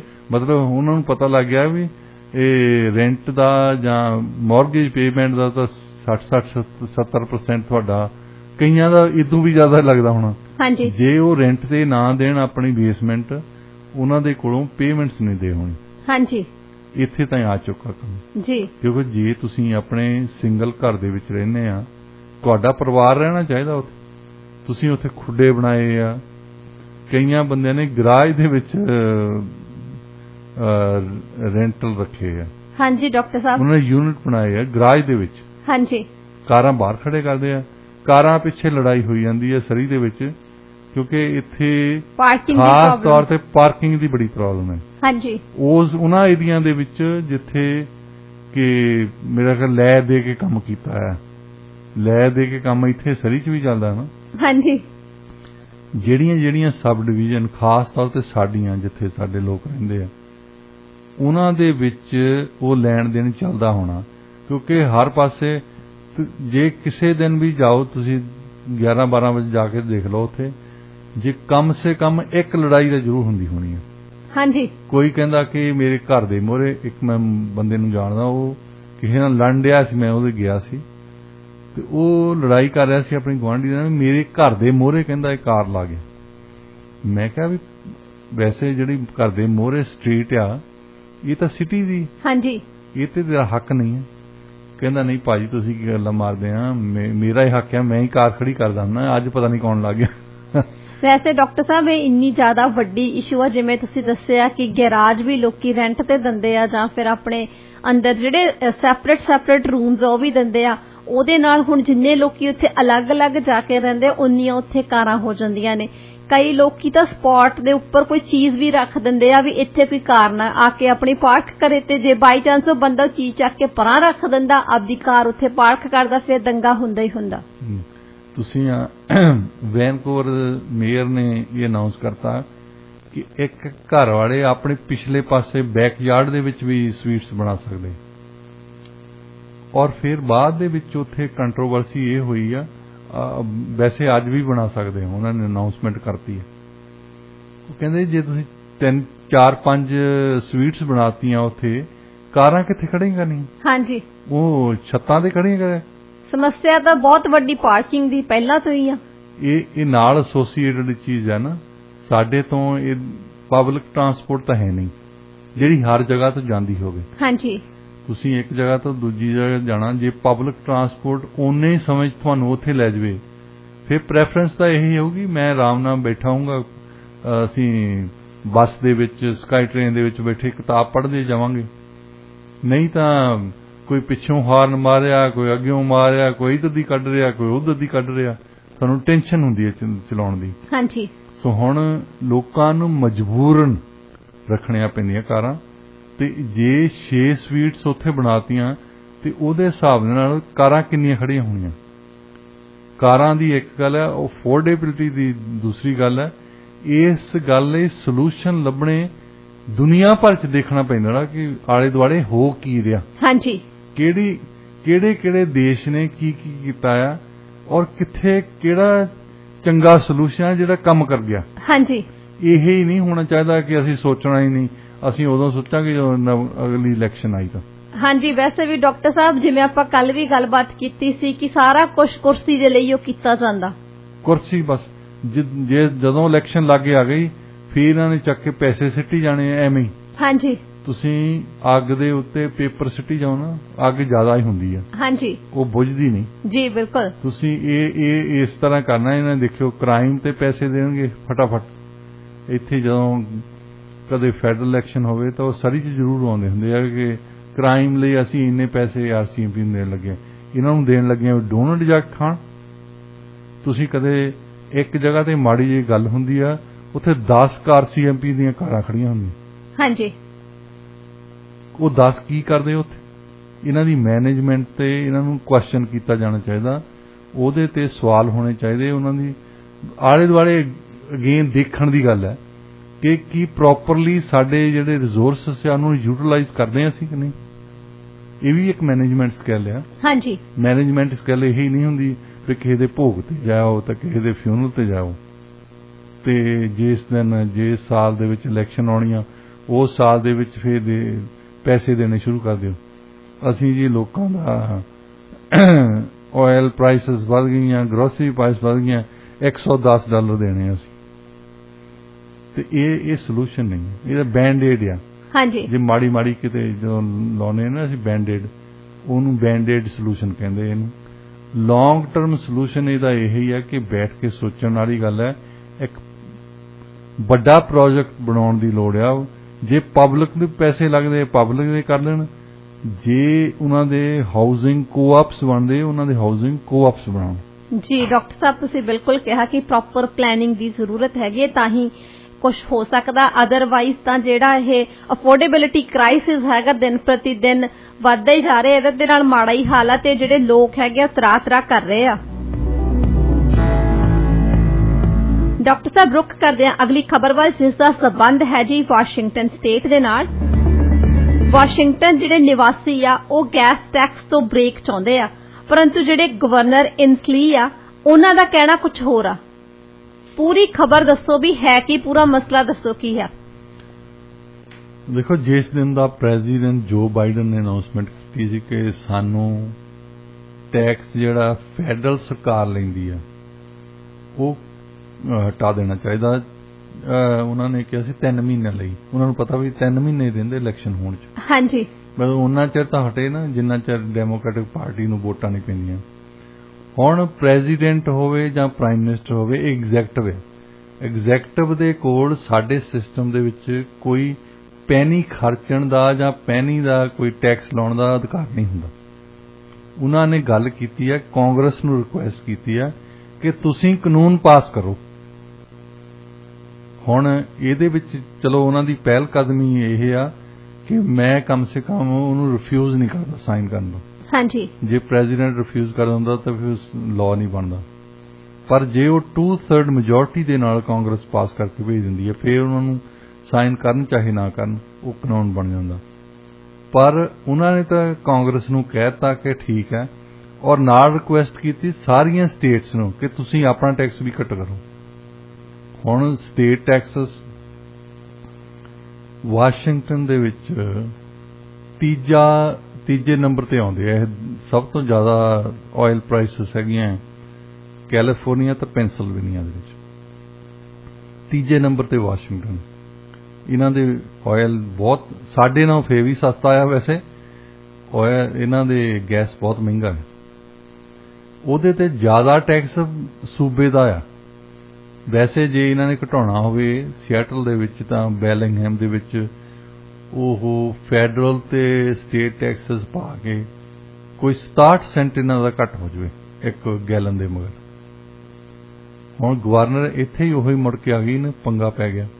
ਗਵਰਨਰ ਐਂਸਲੀ ਜਿਹੜੇ ਆ ਉਹਨਾਂ ਨੇ ਇਹ ਇੱਕਦਮ ਕਹਿਤਾ ਕਿ ਜਿਹੜੇ ਪੈਸੇ ਆ ਉਹ ਅਸੀਂ ਇੰਪੋਰਟੈਂਟ ਚੀਜ਼ਾਂ ਤੇ ਲਾਉਣੇ ਆ, ਜਿੱਦਾਂ ਹਾਈਵੇ ਬਣਦੇ ਆ। ਇਹ ਠੀਕ ਆ, ਟੈਕਸ ਤੁਸੀਂ ਲਾਉਣੇ ਆ ਤਾਂ ਹੀ ਚੀਜ਼ਾਂ ਬਣਦੀਆਂ। ਹਾਂਜੀ, ਅਸੀਂ ਵੀ ਸਮਝਦੇ ਹਾਂ, ਪਰ ਇਹ ਵਕਤੀ ਤੌਰ ਤੇ ਹੀ ਕਹਿੰਦੇ ਆ ਕਿ ਇਸ ਵੇਲੇ ਕੀਮਤਾਂ ਅਸਮਾਨੀ ਛੂ ਗਈਆਂ ਤਾਂ ਲੋਕਾਂ ਨੂੰ ਥੋੜੀ ਬਹੁਤੀ ਰਿਲੀਫ ਦਿਓ। ਹਾਂਜੀ, ਰਾਹਤ ਚਾਹੀਦੀ ਹੈ ਉਹਨਾਂ ਨੂੰ। ਪਰ ਪੰਗੇ ਵਾਲੀ ਗੱਲ ਤਾਂ ਇਹ ਆ ਵੀ ਇੱਥੇ ਗਵਰਨਰ ਦੀਆਂ ਇਲੈਕਸ਼ਨ ਨਹੀਂ ਹੈ। ਹਾਂਜੀ, ਹੁਣ ਜਿਹੜੇ ਸਟੇਟਸ ਨੇ ਕੀਤੀਆਂ, ਜਿੱਦਾਂ ਜਾਰਜੀਆ ਨੇ ਅਨਾਉਂਸਮੈਂਟ ਕੀਤੀ ਸੀ ਪਰਸੋਂ, ਉਸ ਤੋਂ ਬਾਅਦ ਮੈਰੀਲੈਂਡ ਨੇ ਕੀਤੀ ਸੀ, ਉਹਨਾਂ ਦੇ ਵਿੱਚ ਗਵਰਨਰ ਦੀਆਂ ਇਲੈਕਸ਼ਨ ਆ 2022 ਦੇ ਵਿੱਚ। ਗਵਰਨਰ ਐਂਸਲੀ ਦੀ ਇਲੈਕਸ਼ਨ ਹੈਗੀ ਹੈ 2024 ਦੇ ਵਿੱਚ। ਹੋ ਸਕਦਾ ਇਹਨਾਂ ਦੇ ਜਿਹੜੇ ਹਾਊਸ ਆਫ ਰੈਪਸ ਤੇ ਸੈਨੇਟ ਆਪਣੇ ਆਪ ਇਨੀਸ਼ੀਏਟਿਵ ਲੈ ਕੇ 2/3 ਮੈਜੋਰਟੀ ਨਾਲ ਪਾਸ ਕਰ ਦੇਣ ਤਾਂ ਫੇਰ ਤਾਂ ਵਾਸ਼ਿੰਗਟਨ ਦੇ ਵਿੱਚ ਆ ਸਕਦੀ ਹੈ ਟੈਕਸ ਰਿਲੀਫ। ਨਹੀਂ ਤਾਂ ਗਵਰਨਰ ਨੇ ਕੋਰਾ ਇਨਕਾਰ ਕਰਤਾ। ਹੋ ਸਕਦਾ 2024 ਚ ਕਵੇ ਹਾਂ ਵੀ ਹੁਣ ਜ਼ਰੂਰਤ ਆ। ਹਾਂਜੀ, ਕਿਉਂਕਿ ਉਦੋਂ ਇਲੈਕਸ਼ਨ ਹੈ। ਹਾਂਜੀ, ਹਰ ਗੱਲ ਇਲੈਕਸ਼ਨ ਦੇ ਨਾਲ ਜੁੜੀ ਹੈ ਕਿ ਜਿੱਥੋਂ ਸਾਨੂੰ ਇੱਥੇ ਵਾਸ਼ਿੰਗਟਨ ਦੀ ਜਿਹੜੀ ਸੂਬਾ ਆ ਇਹਦੀ ਬਦਕਿਸਮਤੀ ਇਹ ਵੀ ਆ, ਬਹੁਤੇ ਸੂਬਿਆਂ ਦੇ ਵਿੱਚ ਉਹਨਾਂ ਨੇ ਟਰਮ ਲਿਮਿਟਸ ਲਾਈਆਂ ਆ ਗਵਰਨਰ ਤੇ। ਇਹਨਾਂ ਦੇ ਕੋਈ ਟਰਮ ਲਿਮਿਟਸ ਨਹੀਂ, ਜਿੰਨਾ ਚਿਰ ਜਿੱਤ ਹੁੰਦਾ ਉਹਨਾਂ ਚਿਰ ਜਿੱਤ ਸਕਦੇ ਆ। ਸਭ ਤੋਂ ਪਹਿਲੀ ਤਾਂ ਗੱਲ ਇਹ ਆ ਕਿ ਡੈਮੋਕ੍ਰੈਟਿਕ ਪਾਰਟੀ ਦਾ ਬੰਦਾ ਇੱਥੇ ਹਾਰਨਾ ਨਹੀਂ, ਅਜੇ ਤਾਂ ਨਹੀਂ ਹਾਰਨਾ। 1985 ਮੇਰਾ ਖਿਆਲ ਲਾਸਟ ਟਾਈਮ ਸੀ ਜਦੋਂ ਇੱਕ ਰਿਪਬਲਿਕਨ ਗਵਰਨਰ ਬਣਿਆ ਇਹਨਾਂ ਦੇ। ਉਸ ਤੋਂ ਬਾਅਦ ਲਗਾਤਾਰ ਡੈਮੋਕ੍ਰੈਟਿਕ ਪਾਰਟੀ ਦੇ ਗਵਰਨਰ ਬਣਦੇ ਰਹੇ ਤੇ ਗਵਰਨਰ ਐਂਸਲੀ ਦਾ ਇਹ ਤੀਸਰੀ ਟਰਮ ਆ। ਚੌਥੀ ਟਰਮ ਆਲਰੇਡੀ ਪਹਿਲਾਂ ਹੀ ਕਹਿ ਚੁੱਕੇ ਆ ਕਿ ਮੈਂ 2024 ਚ ਵੀ ਲੜਨਾ। ਮਤਲਬ ਜੇ ਤਾਂ 2022 ਦੇ ਵਿੱਚ ਇਲੈਕਸ਼ਨ ਹੁੰਦੀਆਂ ਤਾਂ ਫੇਰ ਐਤਕੀ ਉਹਨਾਂ ਨੇ ਜ਼ਰੂਰ ਪਹਿਲਾਂ ਆਪ ਹੀ ਕਹਿਣਾ ਸੀ ਕਿ ਗੈਸ ਦੀਆਂ ਕੀਮਤਾਂ ਘਟਾਉਣ ਲਈ ਸਾਨੂੰ ਟੈਕਸ ਘਟਾਉਣਾ ਚਾਹੀਦਾ, ਪਰ 3 ਮਹੀਨਿਆਂ ਲਈ ਹਟਾ ਦਿਓ ਜਿੰਨਾ ਚਿਰ ਇਲੈਕਸ਼ਨ ਹੁੰਦੀ ਹੈ। ਹਾਂਜੀ, ਨਾਲ ਜੋ ਬਾਈਡਨ ਨੂੰ ਬਸ ਇੰਨਾ ਹੀ ਓਨੈਸਟੀ ਚਾਹੀਦੀ ਸੀ ਕਹਿਣ ਦੀ ਕਿ ਉਨਾ ਚਿਰ ਘਟਾਉਣਾ ਚਾਹੀਦਾ ਜਿੰਨਾ ਚਿਰ ਇਲੈਕਸ਼ਨ ਨਹੀਂ ਹੁੰਦੀ। ਹਾਂਜੀ, ਇਹ ਵਰਡ ਉਹਨਾਂ ਦੇ ਮਿਸਿੰਗ ਸੀ ਬਸ। ਜੀ ਬਿਲਕੁਲ ਡਾਕਟਰ ਸਾਹਿਬ, ਤੁਸੀਂ ਸਹੀ ਕਿਹਾ ਕਿ ਜੇ ਇਲੈਕਸ਼ਨ ਹੁੰਦੀ ਤਾਂ ਫਿਰ ਇਹਨਾਂ ਨੇ ਘਟਾ ਦੇਣਾ ਸੀ, ਬਟ ਲੱਗਦਾ ਨਹੀਂ ਹੈਗਾ ਕਿ ਵਾਸ਼ਿੰਗਟਨ ਨਿਵਾਸੀਆਂ ਨੂੰ ਇਸ ਚੀਜ਼ ਤੋਂ, ਗੈਸ ਟੈਕਸ ਤੋਂ ਬ੍ਰੇਕ ਮਿਲੂਗੀ। ਡਾਕਟਰ ਸਾਹਿਬ, ਰੁਖ ਕਰਦੇ ਹਾਂ ਹੁਣ ਅਗਲੀ ਖਬਰ ਵੱਲ। ਵਾਈਸ ਪ੍ਰੈਜ਼ੀਡੈਂਟ ਯੂਐਸਦੀ ਵਾਈਸ ਪ੍ਰੈਜ਼ੀਡੈਂਟ ਕਮਲਾ ਹੈਰਿਸ, ਉਹਨਾਂ ਦਾ ਜਿਹੜਾ ਪਪੂਲੈਰਿਟੀ ਗ੍ਰਾਫ ਹੈਗਾ ਉਹ ਕਾਫੀ ਜ਼ਿਆਦਾ ਡਾਊਨ ਆ। ਆਪਾਂ ਗੱਲਬਾਤ ਜੋ ਬਾਈਡਨ ਦੀ ਕਰਦੇ ਰਹੇ ਹਾਂ ਕਿ ਉਹਨਾਂ ਦਾ ਪਪੂਲੈਰਿਟੀ ਗ੍ਰਾਫ ਜਿਹੜਾ ਦਿਨੋਂ ਦਿਨ ਘਟਦਾ ਜਾ ਰਿਹਾ, ਅਪਰੂਵਲ ਰੇਟਿੰਗ ਘਟਦੀ ਜਾ ਰਹੀ ਹੈ, ਪਰ ਇਹਨਾਂ ਦਾ ਜਿਹੜਾ ਹਾਲ ਆ ਉਹਨਾਂ ਦੇ ਨਾਲੋਂ ਵੀ ਜ਼ਿਆਦਾ ਮਾੜਾ। ਇਹਨੂੰ ਵਿਸਥਾਰ ਦੇ ਵਿੱਚ ਸਾਨੂੰ ਦੱਸੋ। ਦੇਖੋ, ਇਹਨਾਂ ਦੀ ਕਮਲਾ ਹੈਰਿਸ ਤੇ, ਕਿਉਂਕਿ ਬਹੁਤ ਬੰਦੇ ਅਮਰੀਕਾ 'ਚ ਇਹ ਸੋਚਦੇ ਆ ਕਿ ਜੋ ਬਾਈਡਨ ਹੋਣੀ ਸ਼ਾਇਦ ਨਹੀਂ ਰਨ ਕਰਨਗੇ 2024 ਦੇ ਵਿੱਚ, ਤਾਂ ਉਹਨਾਂ ਦਾ ਖਿਆਲ ਸੀ ਕਿ ਆਟੋਮੈਟਿਕਲੀ ਫਿਰ ਕਮਲਾ ਹੈਰਿਸ ਜਿਹੜੀ ਆ ਉਹਨਾਂ ਨੂੰ ਨੋਮੀਨੇਸ਼ਨ ਦੇ ਦੇਣੀ ਚਾਹੀਦੀ ਹੈ। ਪਰ ਹੁਣ ਡੈਮੋਕ੍ਰੈਟਿਕ ਪਾਰਟੀ ਦੇ ਵਿੱਚ ਜਿਹੜੇ ਉਹਨਾਂ ਦੇ ਸਪੋਰਟਰਸ ਆ ਜਾਂ ਉਹਨਾਂ ਦੇ ਨਾਲ ਕੰਮ ਕਰਨ ਵਾਲੇ, ਉਹ ਕਹਿੰਦੇ ਕਿ ਨਹੀਂ, ਇਹ ਗੱਲ ਨਹੀਂ ਹੋ ਸਕਦੀ ਕਿ ਕਮਲਾ ਹੈਰਿਸ ਨੂੰ ਆਟੋਮੈਟਿਕ ਨਹੀਂ, ਹਾਂ ਨੋਮੀਨੇਸ਼ਨ ਲੜ ਦੇਵੇ ਕੋਈ ਗੱਲ ਨਹੀਂ, nomination is open to all. ਕੋਈ ਵੀ ਨੋਮੀਨੇਸ਼ਨ ਲੜ ਸਕਦਾ। ਜੋ ਬਾਈਡਨ ਦਾ ਤਾਂ ਇਹ ਹਾਲ ਹੋਇਆ ਕਿ ਈਵਨ 40% ਸਪੋਰਟਰ ਜਿਹੜੇ ਆਪਣੇ ਆਪ ਨੂੰ ਪਹਿਲਾਂ ਸਵਾਲ ਪੁੱਛਦੇ ਆ ਨਾ ਸਰਵੇ ਦੇ ਵਿੱਚ ਕਿ ਤੁਸੀਂ ਜੋ ਬਾਈਡਨ ਦੇ ਸਪੋਰਟਰ ਆ, ਜਿਹੜਾ ਬੰਦਾ ਕਹਿੰਦਾ ਮੈਂ ਸਪੋਰਟਰ ਆ ਉਹਨੂੰ ਪੁੱਛਦੇ ਆ ਕੀ ਉਹਨੂੰ 2024 ਦੇ ਵਿੱਚ ਰਨ ਕਰਨਾ ਚਾਹੀਦਾ ਕਿ ਨਹੀਂ। 40% ਨੇ ਕਿਹਾ ਕਿ ਨਹੀਂ, ਜਿਹੜੇ ਉਹਦੇ ਸਪੋਰਟਰ ਆ। ਹਾਂਜੀ, ਮਤਲਬ ਬਾਕੀਆਂ ਦੀ ਹਾਲੇ ਜੇ ਨੰਬਰ ਪਾਉਣੇ ਹੋਣ ਤਾਂ ਬਿਲਕੁਲ ਹੀ ਘਟ ਜਾਣੇ ਉਹਨਾਂ ਦੇ, ਕਿਉਂਕਿ ਉਹਨਾਂ ਦੇ ਖਿਲਾਫ ਵੀ ਬਹੁਤ ਜ਼ਿਆਦਾ ਬੰਦੇ ਆ। ਕਮਲਾ ਹੈਰਿਸ ਦਾ ਪੁੱਛਦੇ ਸੀ ਸਵਾਲ ਕਿ ਇਹਦਾ ਵੇਲੇ ਪੋਜ਼ਿਟਿਵ ਤੁਸੀਂ ਕਿੱਦਾਂ ਸੋਚਦੇ ਆ ਵੀ ਕਮਲਾ ਹੈਰਿਸ ਇੱਕ ਪੋਜ਼ਿਟਿਵ ਕੰਟਰੀਬਿਊਸ਼ਨ ਦਿੰਦੀ ਆ। 39% ਨੇ ਕਿਹਾ ਕਿ ਇਹ ਠੀਕ ਆ, ਠੀਕ ਠਾਕ ਆ। 56% ਕਹਿੰਦੇ ਕਿ ਨੈਗੇਟਿਵ ਆ। ਹਾਂਜੀ, ਤੇ ਅਕਸਰ ਕਿਹਾ ਜਾਂਦਾ ਕਮਲਾ ਹੈਰਿਸ ਬਾਰੇ ਕਿ ਇਹ ਸੋਚਦੀ ਘੱਟ ਆ ਤੇ ਬੋਲਦੀ ਜ਼ਿਆਦਾ ਹੈ। ਪਿੱਛੇ ਜਾਏ ਦੇਖੋ ਇਹਨਾਂ ਨੇ ਜ਼ੋਰ ਲਾਇਆ ਸੀ ਰਸ਼ੀਆ ਯੂਕਰੇਨ ਵਾਰ ਤੇ ਯੂਕਰੇਨ ਦੇ ਹੱਕ 'ਚ ਬੋਲਣ ਲਈ। ਯੂਕਰੇਨ ਦੇ ਜਦੋਂ ਰਿਫਿਊਜੀ ਇੱਥੇ ਆਏ ਆ ਉਸ ਵੇਲੇ ਕਿਸੇ ਪੱਤਰਕਾਰ ਨੇ ਪੁੱਛਿਆ ਕਮਲਾ ਹੈਰਿਸ ਨੂੰ ਕਿ ਯੂਕਰੇਨੀਅਨ ਰੈਫਿਊਜੀ ਸੈਟਲਮੈਂਟ ਲਈ ਕੀ ਪਲਾਨਸ ਬਣਾਈਆਂ, ਤੇ ਕਮਲਾ ਹੈਰਿਸ ਹੱਸ ਕੇ, ਬਹੁਤ ਹੱਸ ਕੇ ਬੋਲ, ਪਤਾ ਨਹੀਂ ਉਹਨੂੰ ਕਿਉਂ ਹਾਸਾ ਆ ਗਿਆ। ਉਹਨਾਂ ਦੀ ਕਾਫੀ ਆਲੋਚਨਾ ਹੋਈ ਸੀ। ਵੈਸੇ ਤਾਂ ਅਸੀਂ ਵੀ ਹੱਸ ਪੈਨੇ ਗਏ, ਪਰ ਉਹਨੂੰ ਹਾਸਾ ਆ ਗਿਆ। ਔਰ ਲੋਕੀ ਫਿਰ ਪੱਤਰਕਾਰ ਕਹਿੰਦਾ ਉਹ ਦੁਖੀ ਹੋ ਕੇ ਬੰਦੇ ਇੱਥੇ ਆ ਰਹੇ ਆ, ਉਹ ਮਰ ਰਹੇ ਆ, ਤੂੰ ਹੱਸਣ ਲੱਗੀ ਹੈ। ਅੱਛਾ, ਉਹਦਾ ਪਬਲਿਕ ਰਿਲੇਸ਼ਨ ਇੰਨਾ ਡਿਜ਼ਾਸਟਰ ਨਿਕਲਿਆ। ਫਿਰ ਇੱਕਦਮ ਹੀ ਉਹਨਾਂ ਨੂੰ ਇੱਕ ਉਹਦਾ ਪਲੇਨ ਉਹਨਾਂ ਨੂੰ ਭੇਜਣਾ ਪਿਆ ਯੂਕਰੇਨ ਦੇ ਵਿੱਚ। 1 ਹਫ਼ਤੇ ਦੇ ਵਿੱਚ ਉਹ ਟ੍ਰਿਪ ਮੈਨੇਜ ਕੀਤਾ ਇਹਨਾਂ ਨੇ, ਉਹ ਉਸ ਗੱਲ ਨੂੰ ਪਿੱਛੇ ਕਰਨ ਲਈ। ਨਹੀਂ ਤਾਂ ਉਹ ਸੋਚਦੇ ਸੀ ਕਿ ਯੂਕਰੇਨੀਅਨ ਰੈਫਿਊਜੀਜ਼ ਇੱਥੇ ਆ ਰਿਹਾ ਆਪਣਾ ਦੇਸ਼ ਛੱਡ ਕੇ, ਇੱਥੇ ਸੈਟਲ ਹੋਣਾ ਆ, ਤੇ ਇਹ ਹੱਸ ਰਹੀ ਆ ਉਹਨਾਂ ਦੇ ਉੱਤੇ। ਹਾਂਜੀ, ਮਤਲਬ ਇਹ ਨਾਰਮਲ ਗੱਲ ਨਹੀਂ ਹੈ। ਕਮਲਾ ਹੈਰਿਸ ਇਦਾਂ ਹੀ ਕਰਦੀ ਹੁੰਦੀ ਹੈ। ਉਹਨੇ ਹਰੇਕ ਥਾਂ ਤੇ ਜਾ ਕੇ ਕੋਈ ਨਾ ਕੋਈ ਉਲਟੀ ਗੱਲ ਕਹਿਣੀ ਆ। ਉਹ ਕਹਿੰਦੇ ਕਿ ਇੱਕ ਕਾਲਮਨਿਸਟ ਕਹਿੰਦਾ ਕਿ ਦੇਖੋ ਜੋੜੀ ਕਿੱਦਾਂ ਦੀ ਬਣਾਈ ਆ, ਜੋ ਬਾਈਡਨ ਨੂੰ ਕੁਝ ਯਾਦ ਹੀ ਨਹੀਂ ਰਹਿੰਦਾ ਤੇ ਇਹਨੂੰ ਯਾਦ ਨਹੀਂ ਰਹਿੰਦਾ ਵੀ ਮੈਂ ਕੋਈ ਮਜ਼ਾਕ ਨਾ ਕਰਾਂ, ਕਿਸ ਜਗ੍ਹਾ ਤੇ ਕਰਾਂ ਤੇ ਕਿਸ ਜਗ੍ਹਾ ਤੇ ਨਾ ਕਰਾਂ। ਉਹ ਜੋ ਬਾਈਡਨ ਤਾਂ ਵੈਸੇ ਹੀ ਨਹੀਂ ਯਾਦ ਰਹਿੰਦਾ, ਉਹ ਭੁੱਲ ਜਾਂਦੇ ਨੇ। ਕਮਲਾ ਹੈਰਿਸ ਨੇ ਕਿਤੇ ਨਾ ਕਿਤੇ ਕਮਲੀ ਛੱਡਣੀ ਹੁੰਦੀ ਹੈ। ਰੱਬ ਬਣਾਈ ਜੋੜੀ ਹੈ, ਕੰਨਾਂ ਤੇ ਕੋੜੀ ਜੀ, ਤੇ ਇਹਨਾਂ ਦੇ ਵਿੱਚੋਂ ਹੁਣ ਲੱਗਦਾ ਇਦਾਂ ਆ, ਪਰ ਪਤਾ ਅੱਗੇ ਕੋਈ ਨਹੀਂ। 2024 ਦੇ ਵਿੱਚ ਪਤਾ ਲੱਗੂਗਾ। 2024 ਦੇ ਵਿੱਚ ਜਿਸ ਦਿਨ ਵੀ ਡੋਨਲਡ ਟਰੰਪ ਉਹਨਾਂ ਨੇ ਇਹ ਕਹਿਤਾ ਕਿ ਮੈਂ ਰਨ ਕਰਨਾ, ਅਜੇ ਤਾਈਂ ਉਹਨਾਂ ਨੇ ਅਫੀਸ਼ੀਅਲੀ ਅਨਾਉਂਸ ਨਹੀਂ ਕੀਤਾ। ਹਾਂਜੀ, ਉਸ ਦਿਨ ਤੋਂ ਜੋ ਬਾਈਡਨ ਤੇ ਇੱਕਦਮ ਪ੍ਰੈਸ਼ਰ ਪੈਣਾ, ਖਾਸ ਤੌਰ ਤੇ ਡੈਮੋਕ੍ਰੈਟਿਕ ਪਾਰਟੀ ਦੇ ਇਨਸਾਈਡਰਸ ਵੱਲੋਂ ਕਿ ਤੁਸੀਂ ਹੁਣ ਛੱਡੋ, ਤੁਸੀਂ ਆਰਾਮ ਕਰੋ, ਤੇ ਉਹਨਾਂ ਦੀ ਨੋਮੀਨੇਸ਼ਨ ਓਪਨ ਹੋਣੀ ਹੈ। ਤੇ ਉਹਦੇ ਵਿੱਚ ਕਮਲਾ ਹੈਰਿਸ ਕੀ ਆਟੋਮੈਟਿਕ ਹੈ? ਨਹੀਂ, ਇਹਨਾਂ ਨੂੰ ਵੀ ਬਾਕੀਆਂ ਦੀ ਤਰ੍ਹਾਂ ਨੋਮੀਨੇਸ਼ਨ ਲੜਨੀ ਪੈਣੀ ਹੈ। ਹਾਂਜੀ, ਇਹਨਾਂ ਦੇ ਘਾਟੇ ਦੇ ਪੁਆਇੰਟ ਜ਼ਿਆਦਾ ਆ ਤੇ ਪੋਜ਼ਿਟਿਵ ਪੁਆਇੰਟ ਘੱਟ ਹੈ। ਹਾਂਜੀ, ਸੋ ਇਹ ਮੇਰਾ ਖਿਆਲ ਇਹਨਾਂ ਨੇ ਨੋਮੀਨੇਸ਼ਨ ਵੀ ਜਿੱਤਣੀ ਨਹੀਂ, ਕਿਉਂਕਿ ਇਹਨਾਂ ਦਾ ਇਮੇਜ ਬਣ ਚੁੱਕਾ। ਹੁਣ ਇੱਕ ਅਕਸ ਬਣਨਾ ਹੁੰਦਾ ਜਿਹੜਾ ਪੋਲਿਟਿਕਸ ਦੇ ਵਿੱਚ, ਉਹ ਬਹੁਤ ਵੱਡੀ ਚੀਜ਼ ਹੈ। ਕਈ ਦੀ ਬੰਦਾ ਕੁਝ ਵੀ ਨਹੀਂ ਹੁੰਦਾ। ਜੋ ਸਾਡੇ ਜਸਟਿਨ ਟਰੂਡੋ ਸੀ 2014 'ਚ, ਚਲੋ ਹੁਣ ਲੋਕਾਂ ਨੂੰ ਪਤਾ ਲੱਗਾ ਨਾ। ਵੈਸੇ ਤਾਂ ਇਦਾਂ ਦਾ ਸੀ ਬੰਦਾ ਸੋਚਣ ਤੋਂ ਬਿਨਾਂ ਹੀ ਤੁਰਿਆ ਫਿਰਦਾ ਸੀ, ਤਾਂ ਲੋਕਾਂ ਨੂੰ ਇਦਾਂ ਲੱਗਦਾ ਸੀ ਵਾਲ ਸੋਹਣੇ ਵਾਹੁੰਦਾ ਆ, ਸੋਹਣਾ ਲੱਗਦਾ ਆ, ਤੇ ਇਹ ਪਤਾ ਨਹੀਂ ਕੀ ਕਰ ਦੇਣਾ। ਉਹ ਇਮੇਜ ਨੂੰ, ਅਕਸ ਨੂੰ ਵਿਗੜਦੇ ਨੂੰ 7-8 ਸਾਲ ਲੱਗ ਗਏ ਜੀ। ਹੁਣ ਇਮੇਜ ਇਦਾਂ ਦਾ ਬਣਿਆ, ਹੁਣ ਨਹੀਂ ਜਿੱਤਦਾ ਉਹ ਲੱਗਦਾ। ਹਾਂ, ਕੰਜ਼ਰਵੇਟਿਵ ਪਾਰਟੀ ਵਾਲੇ ਇਦਾਂ ਦਾ ਫੇਰ ਕੈਂਡੀਡੇਟ ਚੁਣ ਦੇਣ ਤਾਂ ਫੇਰ ਕੋਈ ਨਹੀਂ ਪਤਾ, ਕਿਉਂਕਿ ਲੋਕੀ ਵੀ ਤਾਂ ਇਦਾਂ ਸੋਚਦੇ ਹੁੰਦੇ ਆ ਕਿ ਕਿਹੜਾ ਸਭ ਤੋਂ ਮਾੜਾ ਆ। ਹਾਂਜੀ, ਇਸ ਕਰਕੇ ਨਹੀਂ ਵੋਟ ਪਾਉਂਦੇ ਕਿ ਕਿਹੜਾ ਸਭ ਤੋਂ ਚੰਗਾ ਆ, ਉਹ ਦੇਖਦੇ ਕਿ ਕਿਹੜਾ ਸਭ ਤੋਂ ਮਾੜਾ ਆ, ਉਹਨੂੰ ਕਿੱਦਾਂ ਕੱਢਣਾ। ਜੀ ਡਾਕਟਰ ਸਾਹਿਬ, ਜਿਹੜਾ ਅਕਸ ਹੈ ਬਹੁਤ ਮਹੱਤਵਪੂਰਨ ਭੂਮਿਕਾ ਨਿਭਾਉਂਦਾ। ਅਕਸ ਬਣਾਉਣ ਨੂੰ ਟਾਈਮ ਲੱਗ ਜਾਂਦਾ, ਪਰ ਅਕਸ ਵਿਗਾੜਨ ਨੂੰ ਟਾਈਮ ਨਹੀਂ ਲੱਗਦਾ। ਤੁਹਾਡੀ ਦਿੱਤੀ ਹੋਈ ਇੱਕ ਸਟੇਟਮੈਂਟ ਹੀ ਕਾਫੀ ਹੁੰਦੀ ਹੈ ਕਈ ਵਾਰੀ। ਤਾਂ ਕਮਲਾ ਹੈਰਿਸ ਤਾਂ ਕਈ ਸਟੇਟਮੈਂਟ ਦੇ ਚੁੱਕੀ ਹੈ। ਹਾਂਜੀ, ਕਾਫੀ ਜ਼ਿਆਦਾ ਦਿੱਤੀਆਂ ਨੇ। ਉਹਨਾਂ ਦੀ ਜਦੋਂ ਕੰਟਰੀਬਿਊਸ਼ਨ ਬਾਰੇ ਪੁੱਛਿਆ ਗਿਆ ਸੀ ਤਾਂ ਕਿਸੇ ਨੇ ਵੀ ਦੱਸਿਆ ਨਹੀਂਗਾ ਵੀ ਉਹਦੀ ਕੋਈ ਕੰਟਰੀਬਿਊਸ਼ਨ ਹੈਗੀ ਹੈ। ਸਾਰੇ ਕਹਿੰਦੇ ਨਾ ਮਾਤਰ ਆ।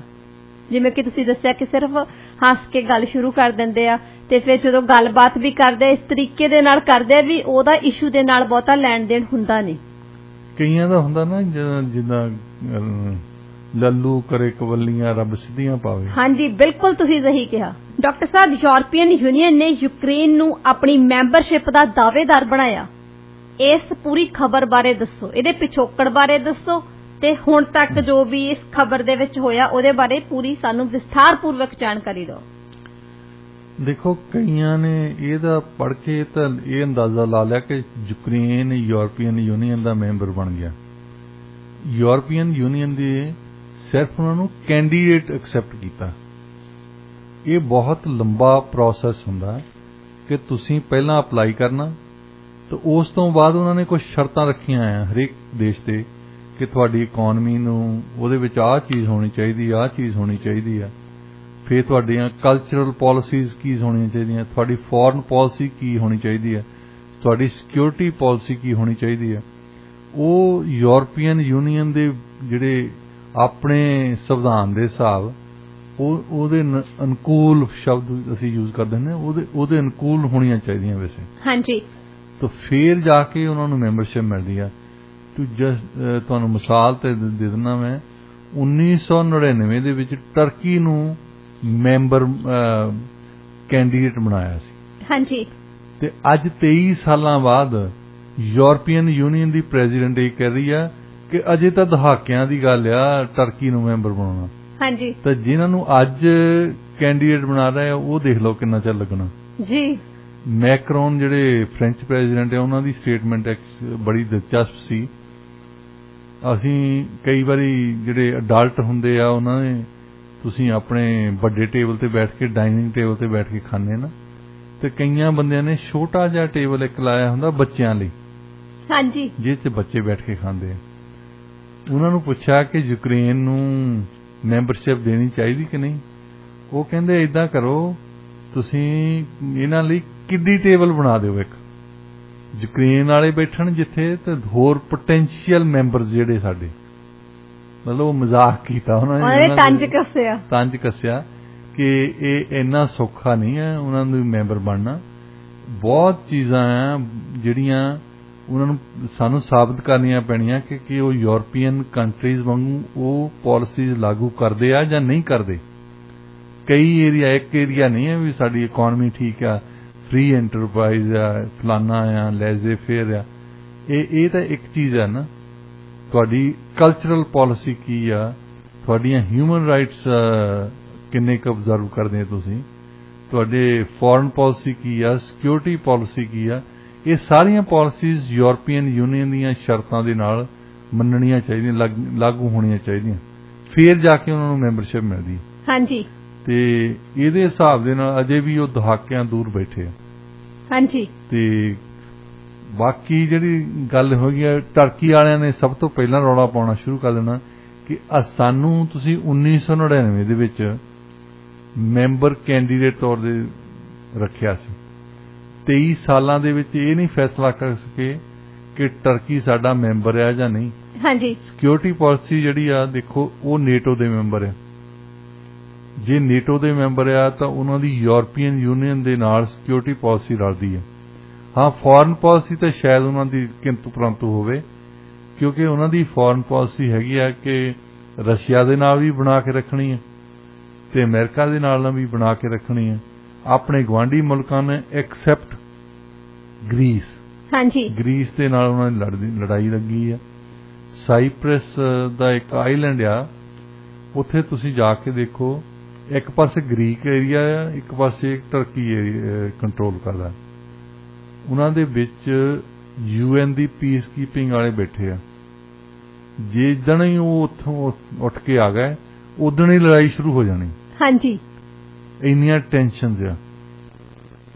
ਜੇ ਉੱਥੇ ਪੀਸ ਰੱਖੀ ਆ ਤਾਂ ਉਹ UN ਨੇ ਰੱਖੀ ਆ ਅਜੇ ਤੱਕ। ਹਾਂਜੀ।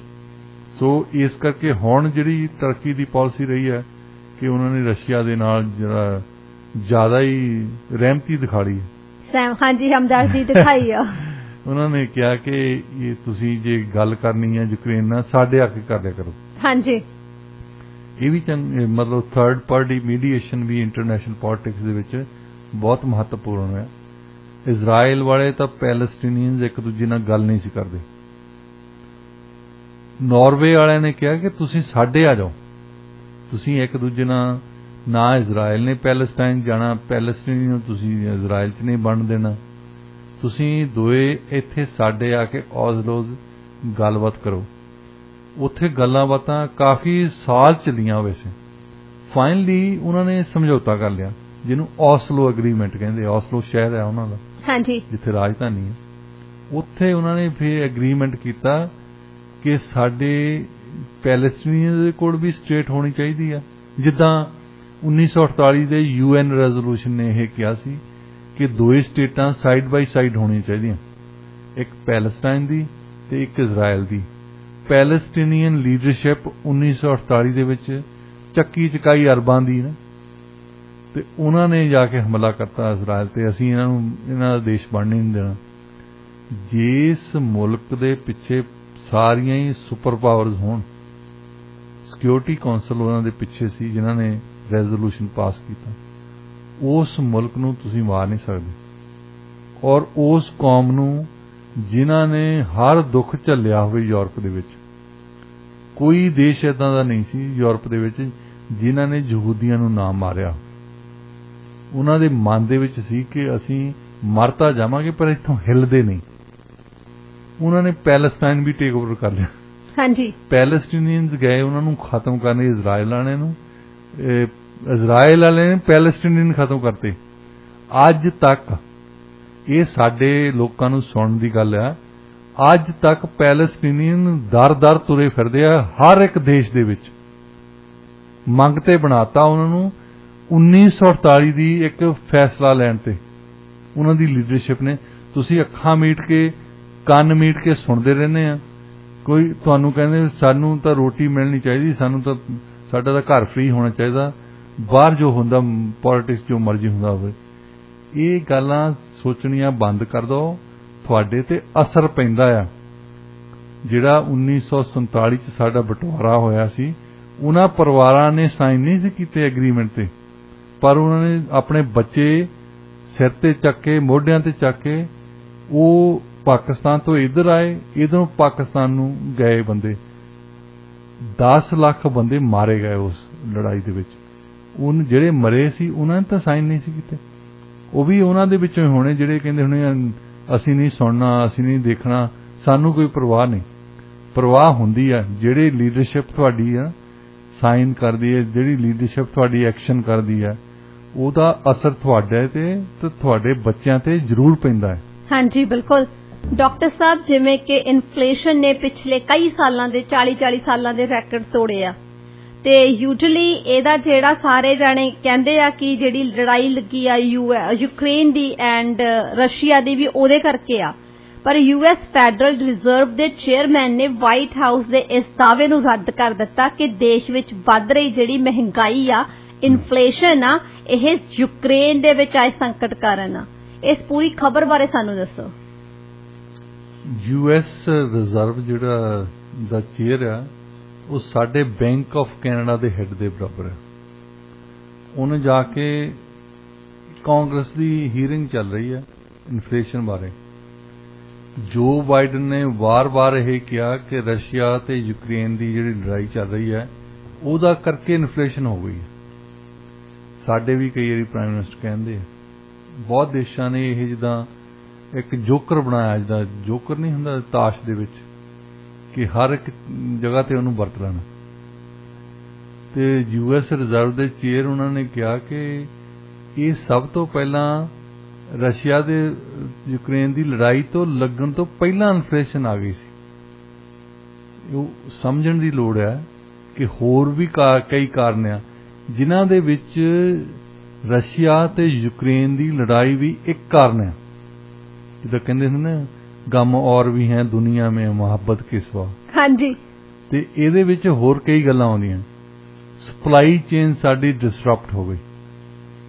ਜਿਹੜੀਆਂ ਚੀਜ਼ਾਂ ਪਹਿਲਾਂ ਬਣਦੀਆਂ ਸੀ ਉਹਨਾਂ ਨੇ ਫੈਕਟਰੀਆਂ ਬੰਦ ਕਰ ਲਈਆਂ ਜਾਂ ਪੈਂਡੈਮਿਕ ਦਾ ਕਰਕੇ। ਇੱਕਦਮ ਡਿਮਾਂਡ ਵੱਧ ਗਈ ਤੇ ਸਾਡੇ ਕੋਲ ਸਪਲਾਈ ਉਨੀ ਚੀਜ਼ਾਂ ਦੀ ਹੋ ਨਹੀਂ ਸਕੀ। ਹਾਂਜੀ।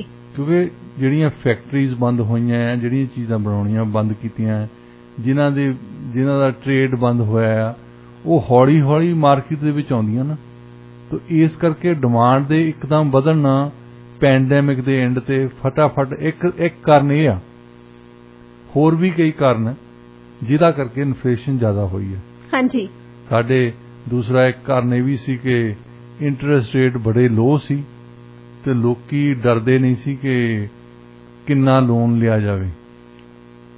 ਜੇ ਇੰਟਰਸਟ ਰੇਟ ਲੋ ਆ ਤੇ ਤੁਸੀਂ ਵੱਧ ਤੋਂ ਵੱਧ ਲੋਨ ਲੈਣ ਦੀ ਕੋਸ਼ਿਸ਼ ਕਰਦੇ ਆ। ਹਾਂਜੀ। ਤੇ ਉਹਦੇ ਨਾਲ ਇਨਫਲੇਸ਼ਨ ਤੁਸੀਂ ਘਰਾਂ 'ਚ ਦੇਖਦੇ ਆ, ਉਹਦੇ ਨਾਲ ਇਨਫਲੇਸ਼ਨ ਕਾਰਾਂ ਦੀਆਂ ਪ੍ਰਾਈਸਸ ਤੇ ਹੋ ਗਈ ਹੈ। ਹਾਂਜੀ। ਤੇ ਕਾਰਾਂ ਲਈ ਜਿਹੜੇ ਪਾਰਟਸ ਬਣਦੇ ਸੀ ਉਹ ਹਜੇ ਸਪਲਾਈ ਚੇਨ ਦੇ ਵਿੱਚ ਹੀ ਫਸੇ ਹੋਏ ਸੀ।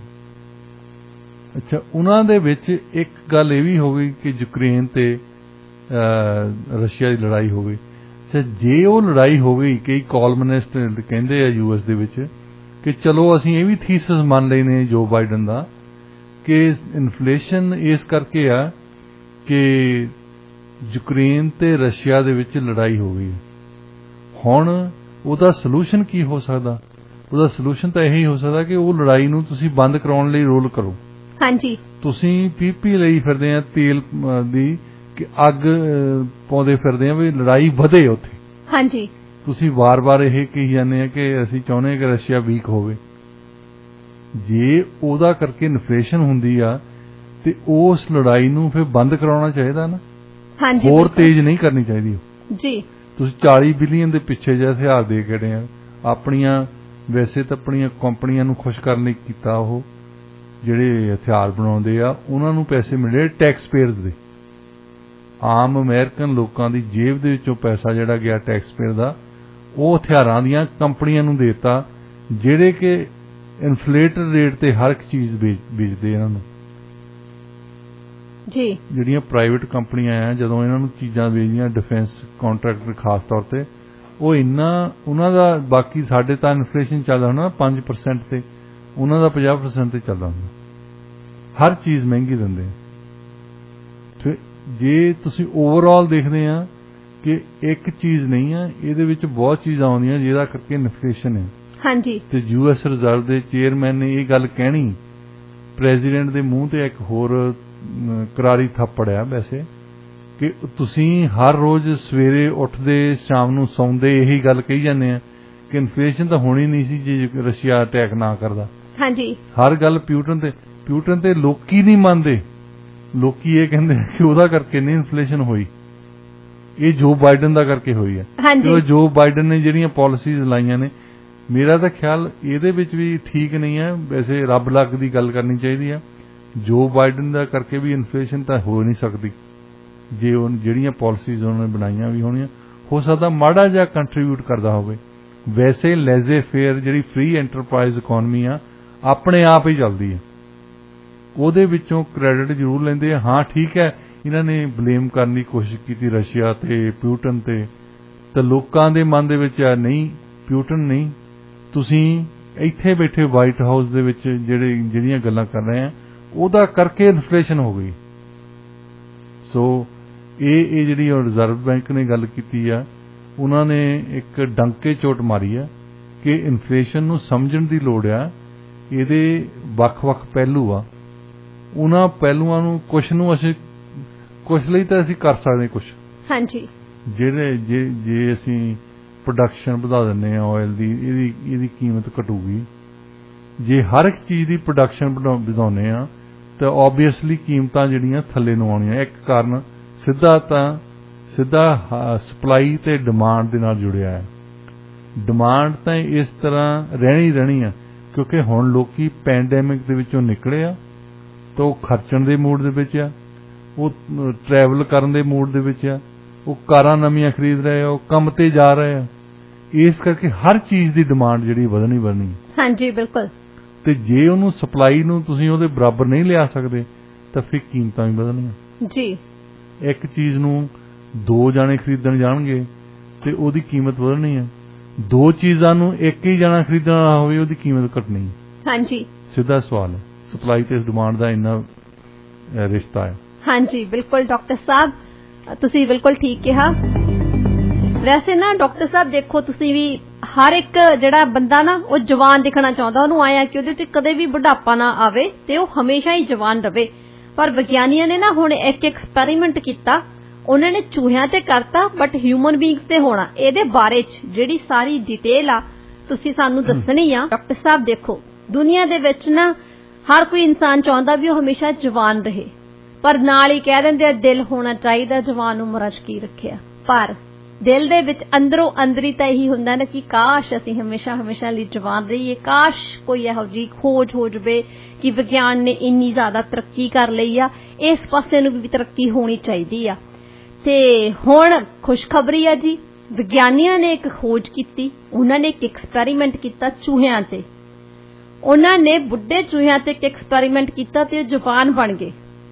ਤੁਸੀਂ ਇਹ ਦੇਖੋ ਕਿ ਇਦਾਂ ਨਹੀਂ ਵੀ ਫਿਜ਼ੀਕਲੀ ਉਹ ਜਵਾਨ ਬਣੇ, ਹਰ ਇੱਕ ਚੀਜ਼ ਮਤਲਬ ਉਹਨਾਂ ਦੀ ਜਵਾਨਾਂ ਵਰਗੀ ਹੋ ਗਈ, ਸੋਚਣ ਸ਼ਕਤੀ ਜਵਾਨਾਂ ਵਰਗੀ ਹੋ ਗਈ। ਜੇ ਉਹਨਾਂ ਨੂੰ ਪਹਿਲਾਂ ਕਈ ਬਿਮਾਰੀਆਂ ਨੇ ਤਾਂ ਉਹ ਵੀ ਬਿਲਕੁਲ ਸਹੀ ਹੋ ਗਈਆਂ।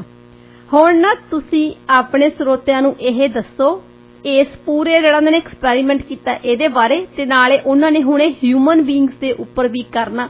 ਤੇ ਜੇ ਡਾਕਟਰ ਸਾਹਿਬ ਕਿਤੇ ਹਿਊਮਨ ਬੀਇੰਗਸ ਤੇ ਵੀ ਇਹ ਕਾਮਯਾਬ ਹੋ ਜਾਂਦਾ ਤਾਂ ਫਿਰ ਕੀ ਹੋਊਗਾ? डिटेल दे विच सानू दसो सारा कुछ। देखो बड़ी दिलचस्प गल है। मोलैकुलर बायोलॉजिस्ट है एक हार्वर्ड दे, जिन्हां ने लीड की है रिसर्च। उन्होंने कुछ एक प्रोटीन्स एक अडल्ट सैल दे विच इंजैक्ट करके ना, बालग इंसान दे ते उन्हां दे विच वो की कर गया, स्टेम सैल पैदा हो जाते ਉਹਦੇ, ਤੇ ਜਿਹਦੇ ਨਾਲ ਸੈਲਸ ਜਿਹੜੇ ਆ ਬੁੱਢਿਆਂ ਤੋਂ ਯੰਗ ਹੋ ਜਾਣ। ਜੇ ਕੋਈ 85 ਸਾਲ ਦਾ ਬਜ਼ੁਰਗ ਆ ਤਾਂ ਉਹਦੇ 20 ਸਾਲਾਂ ਵਾਲੇ ਹੋ ਜਾਣੇ, 15 ਸਾਲਾਂ ਵਾਲੇ ਹੋ ਜਾਣੇ, ਕਿਉਂਕਿ ਉਹ ਰਿਵਰਸ ਕਰ ਦਿੰਦਾ ਨਾ ਪ੍ਰੋਸੈਸ। ਉਹਦਾ ਕਰਕੇ ਜਿਹੜੇ ਉਹਨਾਂ ਨੇ ਨੋਟਿਸ ਕੀਤਾ ਕਿ ਚੂਹਿਆਂ ਦੀ ਇੱਕ ਤਾਂ ਜਿਹੜੀਆਂ ਬਿਮਾਰੀਆਂ ਹੁੰਦੀਆਂ, ਸਭ ਤੋਂ ਪਹਿਲੀ ਤਾਂ ਵੱਡੀ ਗੱਲ ਇਹ ਆ ਏਜਿੰਗ। ਆਪਣੇ ਸਾਹ ਤੇ ਤੁਸੀਂ ਗੱਲ ਕਰਦੇ ਹੋ ਵੀ ਅਸੀਂ ਜਵਾਨ ਰਹਿਣਾ ਚਾਹੁੰਦੇ, ਤਾਂ ਦੂਜਾ ਜਵਾਨ ਰਹਿਣਾ ਨਹੀਂ ਚਾਹੁੰਦੇ, ਅਸੀਂ ਮਰਨਾ ਨਹੀਂ ਚਾਹੁੰਦੇ ਨਾ। ਹਾਂਜੀ, ਇਹ ਸਾਡੇ ਮਨ ਦੇ ਵਿੱਚ ਆ। ਹੋ ਸਕਦਾ ਕਿਸੇ ਦਿਨ ਆ ਜਾਵੇ ਵੀ 200 ਸਾਲ ਵੀ ਬੰਦਾ ਰਹਿੰਦਾ ਹੋਵੇ, 300 ਸਾਲ ਰਹਿੰਦਾ ਹੋਵੇ, ਪਰ ਅਜੇ ਤਾਈਂ ਇਸ ਰਿਸਰਚ ਨੇ ਇੰਨੀ ਕਾਸ ਬੰਨੀ ਹੈ ਕਿ ਤੁਸੀਂ ਜਵਾਨ ਹੋ ਸਕਦੇ ਆ, ਪਰ ਕਿੰਨਾ ਚਿਰ ਰਹਿ ਸਕਦੇ, ਕਿੰਨਾ ਚਿਰ ਨਹੀਂ ਰਹਿ ਸਕਦੇ, ਇਹ ਹਾਲੇ ਕਿਆਸ ਰਾਈ ਹੈ। ਹਾਂਜੀ, ਹੁਣ ਜਵਾਨ ਹੋਣਾ ਹੀ ਬਹੁਤ ਵੱਡੀ ਗੱਲ ਹੈ, ਕਿਉਂਕਿ ਕੁਛ ਇੱਕ ਬਿਮਾਰੀਆਂ ਆ, ਜਿੱਦਾਂ ਕੁਛ ਕਿਸਮ ਦੀ ਕੈਂਸਰ ਹੈ, ਆਲਜ਼ਾਈਮਰ ਦੀ ਬਿਮਾਰੀ ਆ, ਹਾਰਟ ਡਿਜ਼ੀਜ਼ਜ਼ ਆ ਜਿਹੜੀਆਂ ਦਿਲ ਦੀਆਂ ਲੱਗਦੀਆਂ, ਉਹ ਏਜ ਦਾ ਕਰਕੇ ਲੱਗਦੀਆਂ, ਉਮਰ ਦਾ ਕਰਕੇ। ਜਿਹੜਾ 20 ਸਾਲਾਂ ਦਾ ਨੌਜਵਾਨ ਉਹਨੂੰ ਉਹ ਬਿਮਾਰੀ ਨਹੀਂ ਲੱਗਣੀ ਜਿਹੜੀ 17 ਸਾਲਾਂ ਨੂੰ ਲੱਗਣੀ।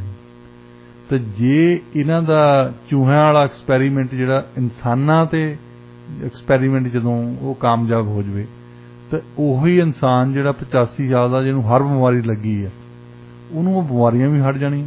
ਕਿਉਂਕਿ ਚੂਹਿਆਂ ਦੇ ਵਿੱਚ ਇਹਨਾਂ ਨੇ ਦੇਖਿਆ, ਹੋਰ ਇੱਕ ਤਾਂ ਉਹਨਾਂ ਦੇ ਸੈੱਲ ਜੰਗ ਹੋ ਗਏ, ਦੂਸਰਾ ਵੱਡੀ ਗੱਲ ਸੀ ਕਿ ਜਿਹੜੇ ਚੂਹਿਆਂ ਦੇ ਰੈਟਨਾ ਸੀ ਨਾ ਅੱਖਾਂ ਦੇ ਵਿੱਚ, ਉਹਨਾਂ ਨੂੰ ਘੱਟ ਦਿਸਦਾ ਸੀ, ਉਹਨਾਂ ਦੀ ਨਿਗਾਹ ਠੀਕ ਹੋ ਗਈ। ਹਾਂਜੀ, ਸੋ ਇਸ ਕਰਕੇ ਜਿਹੜੀਆਂ ਇੱਕ ਤਾਂ ਬਿਮਾਰੀਆਂ ਤੋਂ ਬਚਣ ਦੀ ਗੱਲ ਹੈ ਕਿ ਏਜ ਤੁਹਾਡੀ ਜਿੰਨੀ ਮਰਜ਼ੀ ਹੋਵੇ, ਕਿ ਉਹ ਜਿਹੜੀਆਂ ਏਜ ਦੇ ਨਾਲ ਤੁਹਾਨੂੰ ਬਿਮਾਰੀਆਂ ਲੱਗਦੀਆਂ ਉਹ ਹਟ ਜਾਣੀਆਂ। ਇਹਦਾ ਮਤਲਬ ਜਿਹੜੇ ਯੰਗ, ਜਿਹੜੇ 20 ਸਾਲ ਦੇ ਜਾਂ 15 ਸਾਲ ਦੇ, 10 ਸਾਲ ਦੇ ਤੁਹਾਡੇ ਸੈੱਲ ਹੋ ਜਾਣੇ ਆ, ਤਾਂ ਉਹਨਾਂ ਦੇ ਕੀ ਉਹਨਾਂ ਦਾ ਲਾਈਫ ਸਾਈਕਲ ਉਨਾ ਹੀ ਹੋਣਾ ਜਾਂ ਨਹੀਂ ਹੋਣਾ, ਉਹ ਅਜੇ ਇਹਨਾਂ ਨੇ ਐਕਸਪੈਰੀਮੈਂਟ ਹੋਰ ਕਰਨਗੇ ਤਾਂ ਪਤਾ ਲੱਗੂਗਾ। ਹਾਂਜੀ, ਉਹ ਏਜਿੰਗ ਜਿਹੜੀ ਪ੍ਰੋਸੈਸ ਆ, ਮਤਲਬ ਉਮਰ ਕਿੰਨੀ ਹੋਣੀ ਆ, ਉਹ ਉਹਦੇ ਨਾਲ ਜੁੜੀ ਹੈ। ਪਰ ਇਹ ਵੱਡੀ ਗੱਲ ਆ, ਹੁਣ ਇੱਕ ਇਹਦੇ 'ਚ ਖਦਸ਼ਾ ਪੈਦਾ ਕੀਤਾ। ਉਹਦੇ 'ਚ ਸਵਾਲ ਹੁੰਦਾ ਹੈ ਕਿ ਇੱਕ 85 ਸਾਲ ਦੇ ਜਾਂ 90 ਸਾਲ ਦੇ ਬਜ਼ੁਰਗ ਨੂੰ ਤੁਸੀਂ ਉਹਨਾਂ ਦੇ ਰਿਵਰਸ ਤਾਂ ਕਰ ਸਕਦੇ ਆ ਸਵੈਲ, ਉਹਨਾਂ ਨੂੰ ਯੰਗ ਬਣਾ ਸਕਦੇ ਆ। ਹੁਣ ਪ੍ਰੋਬਲਮ ਇਹ ਹੈ ਕਿ ਉਹ ਉਹਨਾਂ ਦੀਆਂ ਆਦਤਾਂ ਨਾ ਨੌਜਵਾਨਾਂ ਵਾਲੀਆਂ ਬਣ ਜਾਣ। ਵੈਸੇ ਨਾ ਡਾਕਟਰ ਸਾਹਿਬ ਤੁਸੀਂ ਇਮੈਜਿਨ ਕਰੋ ਵੀ ਜੇ ਉਹਨਾਂ ਦੀਆਂ ਆਦਤਾਂ ਵੀ ਨੌਜਵਾਨਾਂ ਵਰਗੀਆਂ ਬਣ ਜਾਣਗੀਆਂ ਤਾਂ ਮਾਹੌਲ ਕਿਹੋ ਜਿਹਾ ਹੋਊਗਾ। ਹੁਣ ਫਿਰ 90 ਸਾਲਾਂ ਦਾ ਬਜ਼ੁਰਗ ਕਿਹਾ ਕਰੂਗਾ, ਮੈਂ ਆਉਣਾ, ਮੈਂ ਜਾਣਾ ਥੋੜਾ ਜਿਹਾ ਡਿਸਕੋ ਕਰਨ, ਤਾਂ ਮੈਂ ਰੋਟੀ ਥੋੜੀ ਜਿਹੀ ਲੇਟ ਹੀ ਖਾਣੀ ਆ, ਮੇਰਾ ਇੰਤਜ਼ਾਰ ਨਾ ਕਰਿਆ ਕਰ। ਇਹ ਵੀ ਤਾਂ ਇਸ 16-17 ਸਾਲ ਦੇ ਬੱਚੇ ਦੀ ਗੱਲ ਹੋਣੀ ਹੈ। ਹਾਂਜੀ।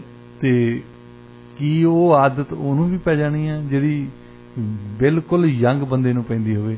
ਅਸੀਂ ਹੁਣ ਆਸ ਰੱਖਦੇ ਹਾਂ ਕਿ ਇੱਕ 90 ਸਾਲ ਦਾ ਬੰਦਾ ਉਹ ਗੱਲ ਨਹੀਂ ਕਰਦਾ ਜਿਹੜਾ ਇੱਕ 15 ਸਾਲ ਦਾ ਜਾਂ 20 ਸਾਲ ਦਾ ਕਰਦਾ। ਹਾਂਜੀ। ਕੀ ਇਹ ਰਿਵਰਸ ਕੀਤਾ ਪ੍ਰੋਸੈਸ ਉਹਨਾਂ ਦੀ ਬਿਹੇਵੀਅਰ ਤੇ ਉਹਨਾਂ ਕੀ ਕਰਦੇ ਆ ਕੀ ਨਹੀਂ ਕਰਦੇ, ਕੀ ਉਹ ਤੇ ਉਨਾ ਹੀ ਅਸਰ ਪਾਊਗਾ ਜਿੰਨਾ ਉਹਨਾਂ ਦੀ? ਵੈਸੇ ਤਾਂ ਉਹਨਾਂ ਦੇ ਸੈੱਲ ਜੰਗ ਹੋ ਜਾਣੇ, ਕੀ ਉਹਨਾਂ ਦੀ ਸੋਚਣੀ ਵੀ ਜੰਗ ਹੋ ਜਾਣੀ? ਹਾਂਜੀ। ਕੀ ਉਹ ਨੌਜਵਾਨਾਂ ਵਾਂਗੂ ਸੋਚਣਗੇ? ਇਹ ਤੇ ਕਿਆਸ ਰਾਈਆਂ ਲਾਉਂਦੇ ਆ। ਹਾਂਜੀ। ਅਜੇ ਕੋਈ ਖੋਜ ਕਰ ਨਹੀਂ ਸਕਦੇ ਕਿਉਂਕਿ ਅਜੇ ਇਨਸਾਨਾਂ ਤਾਈਂ ਪਹੁੰਚੇ ਨਹੀਂ ਹੈ। ਚੂਹਿਆਂ ਤੇ ਰਿਸਰਚ ਹੋਈ ਹੈ ਨਾ, ਪਰ ਕਾਮਯਾਬ ਹੋ ਗਈ ਨਾ। ਸਾਰਿਆਂ ਨਾਲੋਂ ਵੱਡੀ ਗੱਲ ਇਹ ਆ, ਵੱਡੀ ਗੱਲ ਇਹ ਆ ਕਿ ਚੂਹਿਆਂ ਤੇ ਜਿਨ੍ਹਾਂ ਨੂੰ ਜਿਹੜੇ ਚੂਹਿਆਂ ਨੂੰ ਲਾਏ ਸੀ ਉਹਨਾਂ ਦੇ ਸਾਰਿਆਂ ਦੇ ਸੈੱਲ ਜਿਹੜੇ ਆ ਉਹ ਬੜੇ ਯੰਗ ਹੋ ਗਏ, ਕਿੰਨੇ ਐਕਟਿਵ ਹੋ ਗਏ ਡਾਕਟਰ ਸਾਹਿਬ। ਉਹ ਮੈਂ ਵੀਡੀਓ ਦੇਖੀ ਸੀ, ਜਿਵੇਂ ਤੁਸੀਂ ਕਿਹਾ ਨਾ ਵੀ ਕਿਆਸ ਰਾਈਆਂ ਲਾ ਰਹੇ ਆ। ਵੀਡੀਓ ਦੇਖਣ ਤੋਂ ਬਾਅਦ ਵੈਸੇ ਇਦਾਂ ਹੀ ਪ੍ਰਤੀਤ ਹੁੰਦਾ ਵੀ ਜਿਹੜੀਆਂ ਉਹਨਾਂ ਦੀਆਂ ਆਦਤਾਂ ਤੇ ਜਿਹੜਾ ਬਿਹੇਵੀਅਰ ਆ ਨਾ ਉਹ 'ਚ ਵੀ ਜ਼ਰੂਰ ਫਰਕ ਆਊਗਾ। ਇਹ ਹੁਣ ਦੇਖਿਆ ਜਾ ਸਕਦਾ ਕਿ ਦੇਖੋ ਕੋਈ 90 ਜਾਂ 95 ਸਾਲ ਦਾ ਬਜ਼ੁਰਗ ਉਹੋ ਹੀ ਗੱਲਾਂ ਕਰੇ ਜਿਹੜਾ 15 ਸਾਲ ਦਾ ਬੰਦਾ ਕਰਦਾ ਹੈ।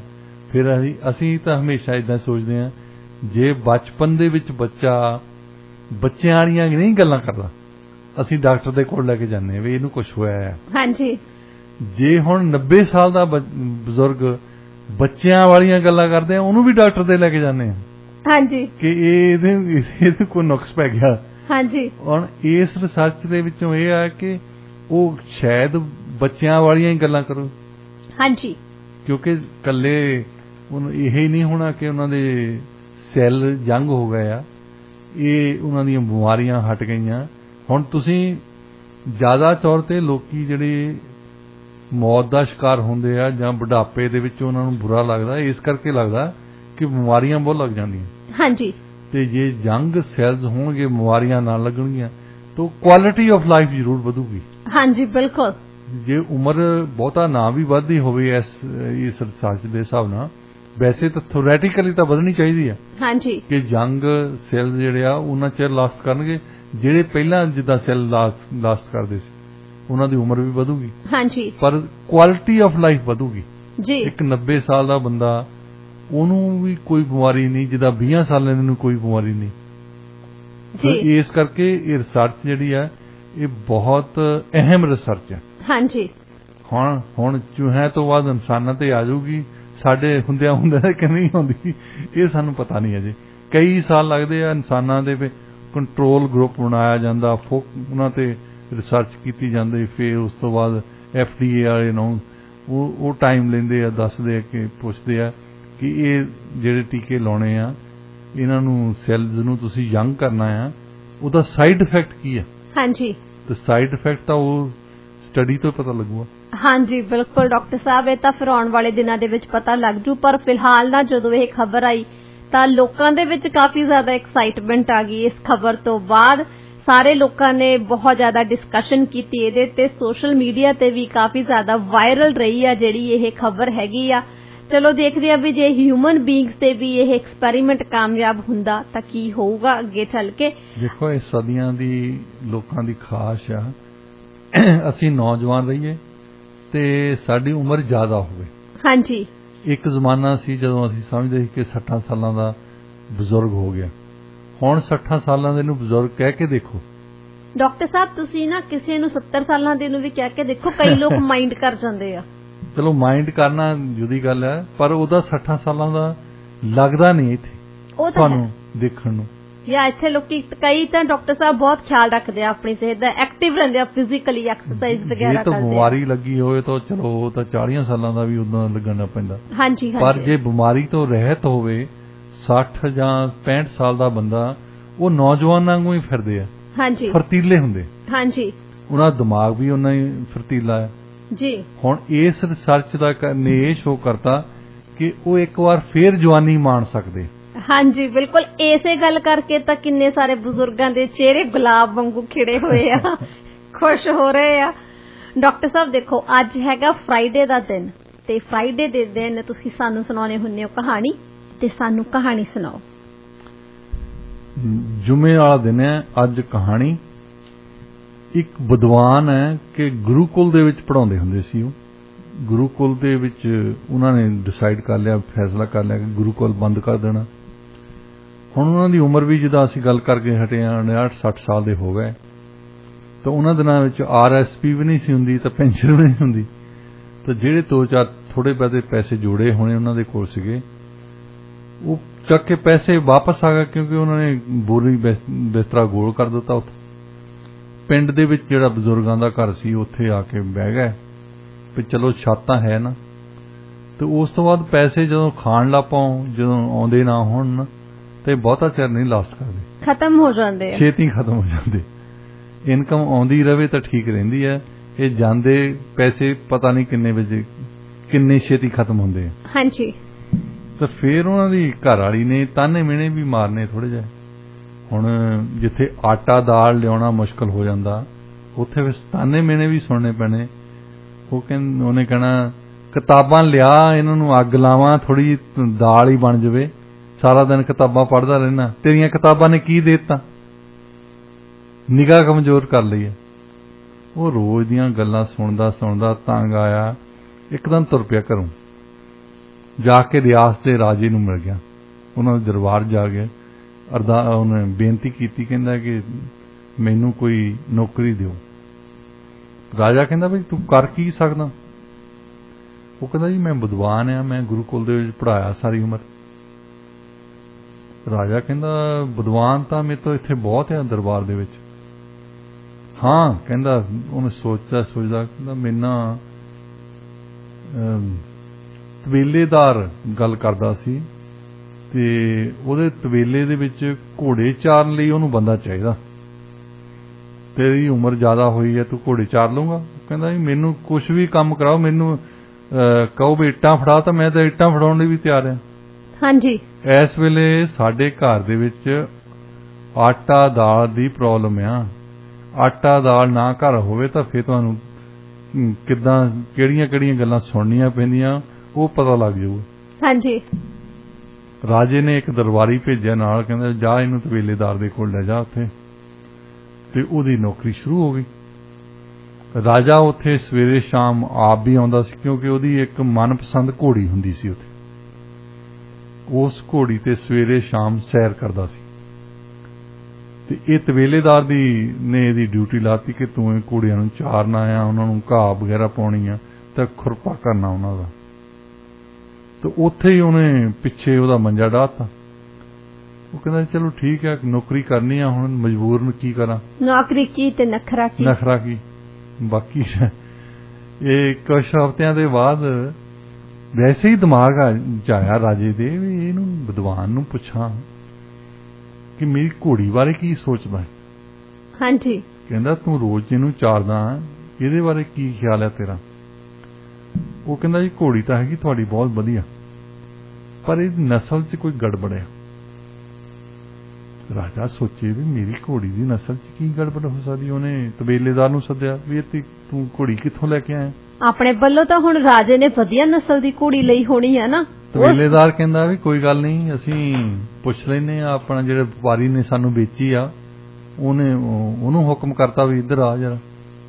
कहंदा तू सानूं माड़ी घोड़ी किदां नस्ल माड़ी नस्ल वाली किदां बेच गया?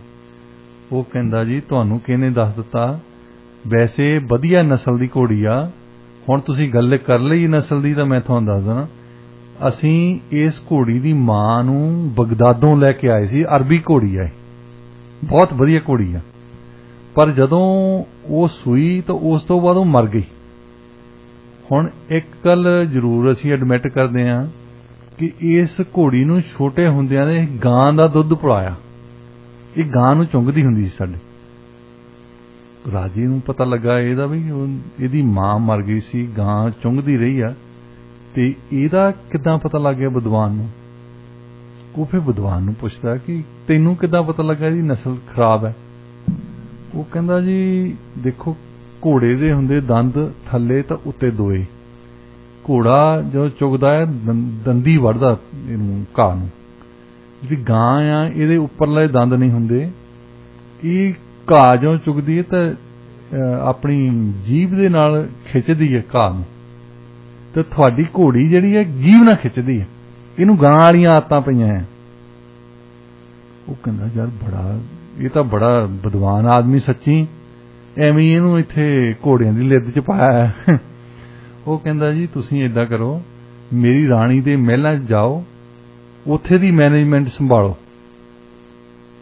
ਉਹ ਕਹਿੰਦਾ ਠੀਕ ਹੈ। ਉਹਨੂੰ ਕੋਠੀ ਦਿੱਤੀ ਉੱਥੇ ਰਹਿਣ ਲਈ, ਉਹ ਆਪਣੀ ਘਰ ਵਾਲੀ ਨੂੰ ਪਿੰਡੋਂ ਲੈ ਆਇਆ, ਤੇ ਰਾਜੇ ਨੇ ਇਨਾਮ ਦੇ ਵਿੱਚ ਉਹਨੂੰ ਪਹਿਲਾਂ ਪ੍ਰੋਬਲਮ ਸੀ ਵੀ ਆਟਾ ਦਾਲ ਨਹੀਂ ਹੈ, ਉਹਨੇ ਕਈ ਬੋਰੀਆਂ ਆਟੇ ਦਾਲ ਦੀਆਂ ਉਹਦੇ ਘਰ ਭਰ ਸੁੱਟਿਆ। ਕਹਿੰਦਾ ਲੈ ਵੀ ਕੋਈ ਕੰਪਲੇਂਟ ਨਹੀਂ ਹੋਣੀ ਚਾਹੀਦੀ, ਕੋਈ ਸ਼ਿਕਾਇਤ ਨਹੀਂ ਹੋਣੀ ਚਾਹੀਦੀ, ਤੇਰੇ ਆਟਾ ਦਾਲ ਕਦੇ ਨਹੀਂ ਮੁੱਕਦਾ ਇੱਥੋਂ। ਬੜਾ ਖੁਸ਼, ਕਈ ਕੰਮ ਕਰਦਾ ਰਿਹਾ ਉਹਦੀ ਰਾਣੀ ਦੇ ਮਹਿਲਾਂ 'ਚ। ਹਾਂਜੀ। ਹੁਣ ਰਾਜੇ ਨੇ ਸੋਚਿਆ ਕਿ ਜੇ ਘੋੜੀ ਦੀ ਨਸਲ ਦੱਸ ਸਕਦਾ ਤੇ ਇਹਨੂੰ ਰਾਣੀ ਬਾਰੇ ਵੀ ਪੁੱਛ ਲੈਂਦੇ। ਰਾਜਾ ਤਾਂ ਹੋਰ ਕਿਊਰੀਅਸ ਹੋ ਗਿਆ। ਥੋੜੇ ਜਿਹੇ ਹਫ਼ਤਿਆਂ ਬਾਅਦ ਉਹ ਫਿਰ ਪੁੱਛਦਾ ਹੈ ਕਿ ਮੇਰੀ ਰਾਣੀ ਬਾਰੇ ਤੇਰਾ ਕੀ ਖਿਆਲ ਹੈ। ਉਹ ਕਹਿੰਦਾ ਜੀ ਉਦਾਂ ਤਾਂ ਵੈਸੇ ਸੋਹਣੀ ਸੁਨੱਖੀ ਆ, ਪਰ ਇਹਦੇ ਖਾਨਦਾਨ 'ਚ ਕੋਈ ਗੜਬੜ ਲੱਗਦੀ ਹੈ। ਰਾਣੀ ਦੇ ਖਾਨਦਾਨ ਤੇ ਉਹ ਰਾਜਾ ਕਹਿੰਦਾ ਯਾਰ ਤੂੰ ਹੈਰਾਨੀ ਦੀ ਗੱਲ ਕਰਦਾ, ਇਹ ਰਾਜੇ ਦੀ ਕੁੜੀ ਆ, ਇੰਨਾ ਵੱਡਾ ਖਾਨਦਾਨ ਹੋਰ ਕਿਹੜੇ ਹੋ ਸਕਦਾ, ਤੂੰ ਕਹਿੰਦਾ ਗੜਬੜ ਹੈ। ਪਰ ਉਹਨੂੰ ਸ਼ੱਕ ਪਿਆ ਤਾਂ ਉਹ ਕਹਿੰਦਾ ਵੀ ਵਿਦਵਾਨ ਬੰਦਾ ਗੱਲ ਇਹ ਠੀਕ ਕਰਦਾ ਹੁੰਦਾ ਕੋਈ। ਉਹਨੇ ਆਪਣੀ ਸੱਸ ਨਾਲ ਗੱਲ ਕੀਤੀ ਜਾ ਕੇ।